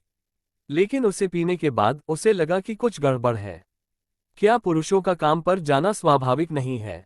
राघव चौहान काम पर क्यों जाए और उसे यह अपराध क्यों सहना पड़े? ये सोचकर वंशिका राठौर फिर से उदास हो गई। अगली सुबह वंशिका राठौर सामान्य से पहले उठ गई। रायजादा ग्रुप के साथ सहयोग भले ही टूट गया हो, लेकिन 3 साल तक सोचने के बाद राघव चौहान आखिरकार घर पर रहने के बजाय काम पर जाने को तैयार हो गई। वह अभी भी दिल से बहुत खुश है। कोई भी नहीं चाहेगा कि उसके पति पर कोई उंगली उठाए और उसे कूड़ा समझकर डांटे। नहाने धोने के बाद वह सबसे पहले सुबह की सैर के लिए निकली और वापस आने पर राघव चौहान को कंपनी में साथ काम करने के लिए कहने की योजना बनाई। हालांकि राघव चौहान के पास कोई हुनर नहीं है, फिर भी वह बिना किसी तकनीकी जानकारी के एक सेल्समैन के रूप में काबिल है। लेकिन जब वह सुबह की सैर से वापस आई तो कमरे में राघव चौहान कैसे मौजूद हो सकता था? क्या यह आदमी काम पर जाने से बचने के लिए जानबूझकर छिपा था? वंशिका राठौर का चेहरा काला पड़ गया और उसने तुरंत राघव चौहान को फोन करने के लिए अपना मोबाइल फोन निकाला। जैसे ही फोन कनेक्ट हुआ, उसके कुछ कहने से पहले ही वंशिका राठौर ने तुरंत कहा, जानू, मैं कुछ काम से बाहर जा रहा हूं और अभी वापस आता हूं। वापस आओ, क्या अभी काम के लिए समय है? तो तुम पहले कंपनी जाओ, हम कंपनी के प्रवेश द्वार पर मिलेंगे। वंशिका राठौर ने गहरी सांस ली और चेतावनी दी, राघव चौहान, अगर तुमने मुझे जाने दिया तो मैं तुम्हारे साथ कभी नहीं रहूंगी। चिंता मत करो, मैंने जो वादा किया था वह जरूर पूरा होगा। इस समय बिंटले रायजादा समूह के द्वार पर रुक गया। मालिक, क्या आप चाहते हैं कि यह बूढ़ा गुलाम आपके साथ आए? अभय प्रताप चौहान ने पूछा। नहीं, बस मेरे फोन का इंतजार करो। राघव चौहान ने हाथ हिलाया और सीधे ऊपर चला गया। रायजादा समूह अध्यक्ष कार्यालय। अधीर रायजादा अपने बालों को चावल के पकौड़े की तरह लपेटे हुए कार्यालय जल्दी आ गया, क्योंकि उसे एक बड़े शख्स का फोन आया था जिसमें कहा गया था कि चौहान समूह के बॉस आज उससे सहयोग के बारे में बात करने आएंगे। इंद्रप्रस्थ के व्यापारिक समुदाय में चौहान समूह के बारे में कौन जानता है? 100 अरब डॉलर की निवेश योजना। ये तो बस एक कल्पना है। अधीर रायजादा उत्साह से भरे चेहरे के साथ कंपनी में इंतजार कर रहा था। उसके मन में कल्पना थी कि वह चौहान ग्रुप में शामिल होकर आसमान में उड़ सकता है। धमाका। इसी समय ऑफिस का दरवाजा जोर से लात मारकर खोला गया। राघव चौहान अंदर आया और ठंडे स्वर में बोला, अधीर रायजादा, क्या तुम्हें याद है कि मैंने कल रात क्या कहा था? अध्याय 9। अरे, क्या ये तुम्हारा लड़का है? अधीर रायजादा पहले तो चौंका, फिर गुस्से से बोला, मालिक, मैंने तुम्हें अभी तक परेशान नहीं किया। तुम्हारी हिम्मत कैसे हुई अपनी मर्जी से दरवाजे तक आने की? मेरी बीवी के आइडिया पर वार करने की? लगता है तुम जीने से थक गए हो। राघव चौहान के मुंह के कोने पर एक ठंडी मुस्कान आ गई। वह आगे बढ़ा, अधीर रायजादा की गर्दन पकड़ी और उसे सीधा ऊपर उठा लिया। मैं बेवकूफ हूं, छोड़ो, मुझे जाने दो। अधीर रायजादा ने इतनी जोर से हाथ मारा कि उसका चेहरा लाल हो गया। धमाका धमाका। राघव चौहान ने अधीर रायजादा के पेट पर लगातार 3 मुक्के मारे और फिर उसे जमीन पर पटक दिया जैसे कचरा फेंक रहे हो। उल्टी अधीर रायजादा का चेहरा लाल हो गया और वह जमीन पर लेट गया और खट्टा पानी उगल दिया। मैंने तुम्हें पहली बार पढ़ा है और मैं तुम्हें थोड़ा सबक सिखाऊंगा। अगर फिर कभी मौका मिले तो तुम अपने अंतिम संस्कार की तैयारी कर लो, राघव चौहान ने ठंडे स्वर में कहा। क्योंकि उसे एक बड़े आदमी का फोन आया था, चौहान ग्रुप का युवा मालिक उससे बात करना चाहता था, इसलिए अधीर रायजादा आज जल्दी आ गया और कंपनी के ज्यादातर लोग अभी तक काम पर नहीं आए हैं। एक सुरक्षा गार्ड भी नहीं। राघव चौहान की बातें सुनकर वह क्रूर चेहरे के साथ उठा और गुस्से से राघव चौहान को घूरने लगा। बेटे, अगर तुम में दम है तो तुम मुझे आज ही मार सकते हो, वरना मेरे पास तुम्हारी जिंदगी को मौत से भी बदतर बनाने के कई तरीके हैं।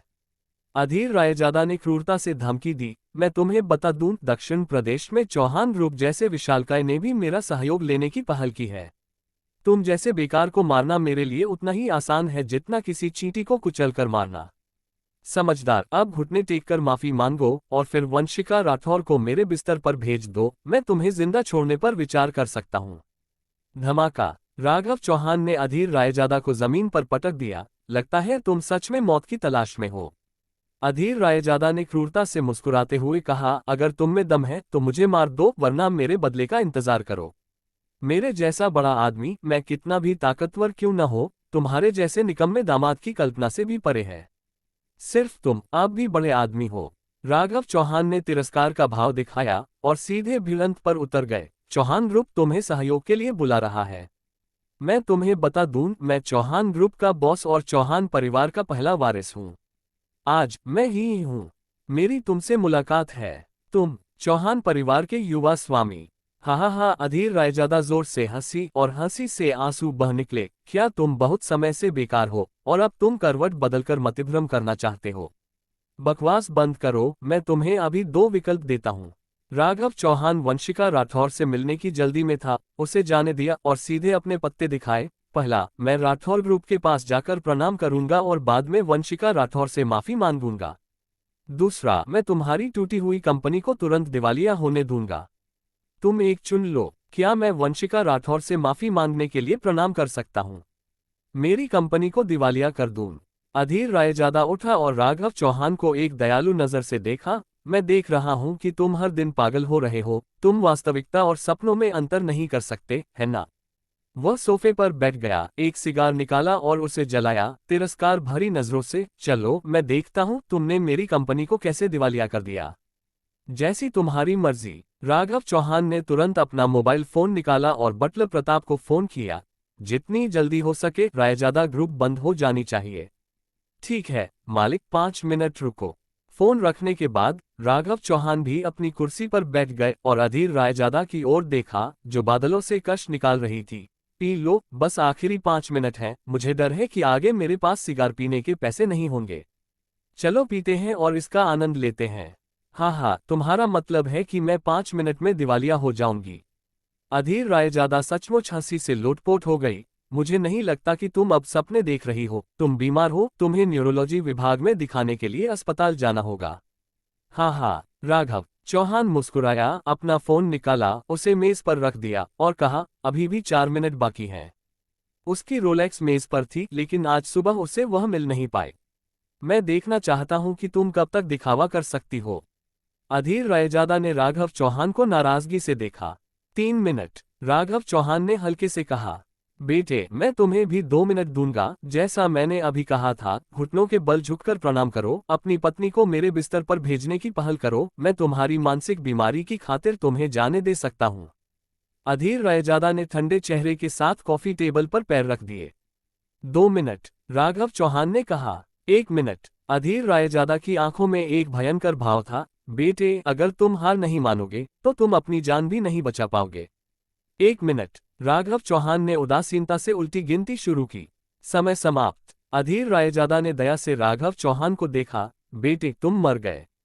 उसने अपना मोबाइल उठाया और अपने कुछ जान पहचान के बड़े लोगों को फोन करने ही वाला था। वो साथ मिलकर ब्लैक एंड व्हाइट जाना चाहता था और राघव चौहान को मर्दाना बनना सिखाना चाहता था। लेकिन जैसे ही उसने फोन उठाया, फोन बज उठा और इंद्रप्रस्थ के एक बड़े आदमी ने उसे फोन किया। पूरी रायजादा कंपनी तभी बच सकती है जब वो इस बड़े आदमी की जान को कसकर गले लगाए। क्या ये हो सकता है कि चौहान परिवार का युवा मालिक आ रहा हो? अधीर रायजादा बहुत खुश हुआ और उसने तुरंत फोन उठाया। अधीर रायजादा, क्या तुम मरना चाहती हो? अगर तुम मरना चाहती हो तो कोई बात नहीं, लेकिन मुझे इसमें शामिल मत करो। तुमने चौहान परिवार के युवा मालिक को भी नाराज करने की हिम्मत की। तुमने इतना नशे में धुत होने के लिए कितनी शराब पी थी? आगे से जब तुम बाहर जाओगी तो ये मत कहना कि तुम लाओ तजू को जानती हो। मैं तुमसे दोस्ती तोड़ दूंगा और भविष्य में कभी तुम्हारा साथ नहीं दूंगा। बातचीत के दूसरे छोर पर मौजूद बड़े आदमी ने गुस्से से चिल्लाया, जिससे अधीर रायजादा एकदम से स्तब्ध रह गई और फिर गुस्से में फोन रख दिया। यहाँ क्या हो रहा है? मैंने चौहान परिवार के युवा मालिक को कब नाराज किया? मैंने अभी तक किसी से मुलाकात क्यों नहीं की? अधीर रायजादा उलझन में दिख रही थी, सोच रही थी कि कहीं कोई गलतफहमी तो नहीं है। दादा डाल ऊंची एड़ी के जूतों की भीड़ लग गई और वह चुलबुली और मनमोहक महिला सचिव दौड़कर अंदर आ गई। अधीर रायजादा के दिल में एक बुरा पूर्वाभास जाग उठा। श्रीमान रायजादा, ये ठीक नहीं है। मुझे अभी अभी अग्निशमन विभाग से एक सूचना मिली है। फैक्ट्री अनिश्चितकाल के लिए सुधार के लिए बंद रहेगी। सचिव ने तुरंत कहा। असंभव! अधीर चिल्लाया, क्या मैंने पिछले महीने केवल 50,000 का ही योगदान नहीं दिया था? बीप! इसी समय डेस्क पर रखे लैंडलाइन फोन की घंटी बजी। अधीर रायजादा की पलकें झपक गईं और उसने कांपते हुए फोन मिलाया। श्रीमान रायजादा, ये ठीक नहीं है। बैंक ने कहा है कि हमारी प्रक्रियाएं अयोग्य थीं। पिछले हफ्ते जिस 3,000 करोड़ के लोन पर बातचीत हुई थी, वो मंजूर नहीं होगा। और तो और, दो सप्लायरों ने एक तरफा घोषणा कर दी कि वे हमें सप्लाई बंद कर देंगे और कहा कि वे दिवालिया हो रही कंपनी के साथ सहयोग नहीं करेंगे। छी! अधीर रायजादा अब और शांत नहीं बैठ सका और जमीन पर गिर पड़ा। कांपते हाथों से राघव चौहान की ओर इशारा करते हुए बोला, तुम ही हो, तुम्हारी ही गलती है, सब कुछ तुमने ही किया है ना? इस समय अधीर रायजादा पूरी तरह से टूट चुका था। वह बस बेवकूफ़ी कर रहा था और उसे यह बात समझ आ गई थी। पता चला कि उसके सामने खड़ा ये बेकार दामाद असल में चौहान परिवार का युवा मालिक है। सिर्फ 5 मिनट में इतनी जबरदस्त ऊर्जा दिखा सकता है चौहान परिवार का सबसे बड़ा बेटा नहीं और कौन? फोन बजता रहा और लोग अभी भी फोन कर रहे थे, लेकिन उसकी हिम्मत नहीं हुई कि वह अब फोन उठाए। अगर वह फोन नहीं उठाता तो उसे अंदाजा था कि ये लोग क्या करने वाले हैं। कहो! कांपते हुए वह राघव चौहान के पास आया, सीधे घुटनों के बल बैठ गया और प्रणाम करता रहा, अपने चेहरे पर थप्पड़ मारे। युवा गुरु चौहान, मैं अंधा हूं। मैं गलत था। कृपया, मुझे एक जीने का कोई रास्ता नहीं है। मैं तुरंत वंशिका राठौर के सामने झुककर माफी मांग लूंगा। अनुबंध पर तुरंत हस्ताक्षर हो जाएंगे। कृपया मुझे एक मौका दो। राघव चौहान ने अपनी कमर तानकर खड़े होकर कहा, तुम इतने कंजूस क्यों हो? इतनी जल्दी जान पहचान होने में क्या कोई बुराई नहीं है। याद रखना, मेरी पहचान गुप्त रखनी होगी। अध्याय 10। राठौर ग्रुप के गेट पर वंशिका राठौर अपनी घड़ी देखता रहा और आगे देखता रहा। साले, आते क्यों नहीं? क्या तुम काम पर नहीं जाना चाहते थे और मुझे जानबूझकर जाने दे रहे हो? उदास चेहरे के साथ उसने मन ही मन सोचा। वंशिका, मीटिंग शुरू होने वाली है।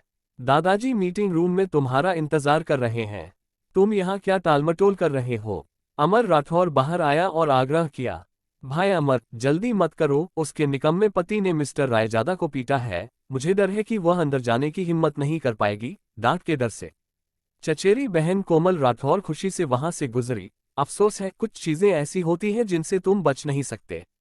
वंशिका राठौर ने उसकी तरफ देखा और ठंडे स्वर में कहा, मैं किसी का इंतजार कर रही हूँ। किसी का इंतजार कर रही हो? क्या वो तुम्हारा निकम्मा पति हो सकता है?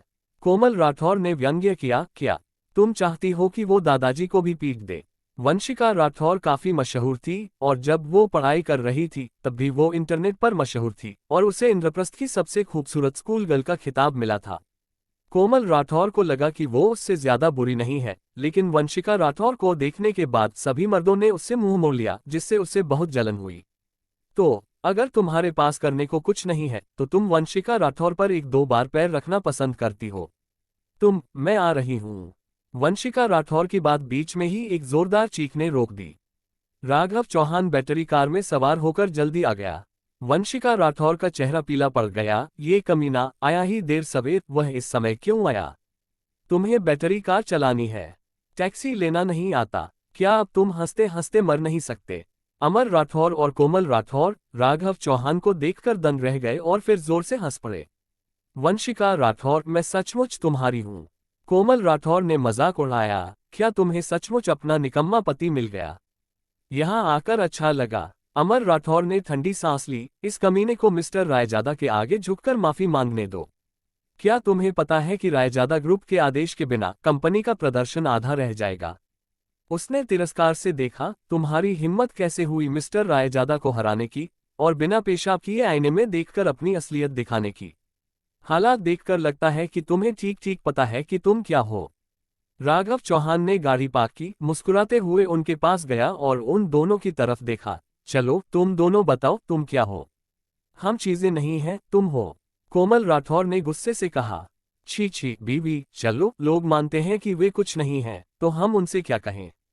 राघव चौहान ने वंशिका राठौर का हाथ पकड़कर अंदर जाते हुए व्यंग्य किया। फुफकार। वंशिका राठौर अपनी हंसी रोक नहीं पाए। कमीने, तुमने मुझसे खेलने की हिम्मत कैसे की? कोमल राठौर ने प्रतिक्रिया दी और उसका चेहरा तुरंत काला पड़ गया। हम क्या मजाक है? अमर राठौर ने व्यंग्य किया। जल्दी करो दादाजी, दूसरे चाचा और बाकी लोग मीटिंग रूम में इंतजार कर रहे हैं। उसने राघव चौहान की तरफ देखा, और तुम्हारा निकम्मा पति भी तुम्हारे साथ जा रहा है। वही दोषी है। दादाजी ने उसे देखने के लिए बुलाया है। हाँ, बाद में तुम रो नहीं पाओगी। कोमल राठौर ऐसी लग रही थी जैसे शो देखने का इंतजार कर रही हो। दोनों मुड़े और कॉन्फ्रेंस रूम की ओर चल पड़े। वंशिका राठौर ने अपने होंठ काटे। पहले लाउंज में जाकर बैठो, मैं अकेली जाऊंगी। वह तूफान का सामना करने के लिए तैयार थी और उन दोनों से डांट खाने से बेहतर था कि अकेले डांटी जाए। चलो साथ चलते हैं, ज्यादा निराशावादी मत बनो। हो सकता है अधीर रायजादा को ज़मीर हो और उसे एहसास हो कि उसका व्यवहार जानवर जैसा अच्छा नहीं है, तो शायद वो तुमसे माफी मांगने आएगा। राघव चौहान ने गहरे अर्थ वाले शब्द कहे और कॉन्फ्रेंस रूम की ओर बढ़ गए। अधीर रायजादा की अंतरात्मा को पता चल गया और उसने माफी मांगने की पहल की, जब तक कि यह कोई सपना न हो। वंशिका राठौर को राघव चौहान की बुद्धि की वाकई तारीफ थी। उसने सोचने की हिम्मत की। हालांकि उसके दिल में अभी भी गर्मजोशी थी। कम से कम राघव चौहान अब चुप नहीं था, अब टालमटोल नहीं कर रहा था, और साथ मिलकर काम करने की हिम्मत कर रहा था। एक गहरी सांस लेते हुए उसने राघव चौहान को पकड़ लिया। जब दोनों ने दरवाजा खोला और अंदर गए, तो विशाल मीटिंग रूम पहले से ही भरा हुआ था। राठौर ग्रुप एक पूर्ण परिवार है। व्यापार तो यहाँ बैठे सभी लोग वंशिका राठौर के रिश्तेदार हैं। लेकिन इस समय ये रिश्तेदार एक एक करके वंशिका राठौर को भूल रहे थे, मानो अपनी नफरत मिटाने के लिए वंशिका राठौर को बांटकर खा लेना चाहते हो। जो नहीं जानते थे, उन्हें लगता था कि वंशिका राठौर इन लोगों का पिता, हत्यारा और दुश्मन है। हड़बड़ा गए। जैसे ही दोनों अंदर आए, बैठने से पहले दूसरे चाचा आशीष राठौर ने मेज पर जोर से थप्पड़ मारा और गुस्से से बोले, रमेश राठौर, ये कूड़ा क्या अब भी कंपनी में आने की हिम्मत कर रहा है? देखो तुमने कितने अच्छे काम किए हैं।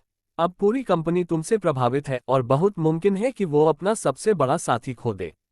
क्या तुम्हें पता है कि तुमने कंपनी में जो कुछ लाया है वो एक आपदा है? अगर तुम ऐसा करोगे तो क्या तुम्हारी अंतरात्मा को ठेस नहीं पहुंचेगी? वो कूड़ा, उसके पास अंतरात्मा कहाँ है?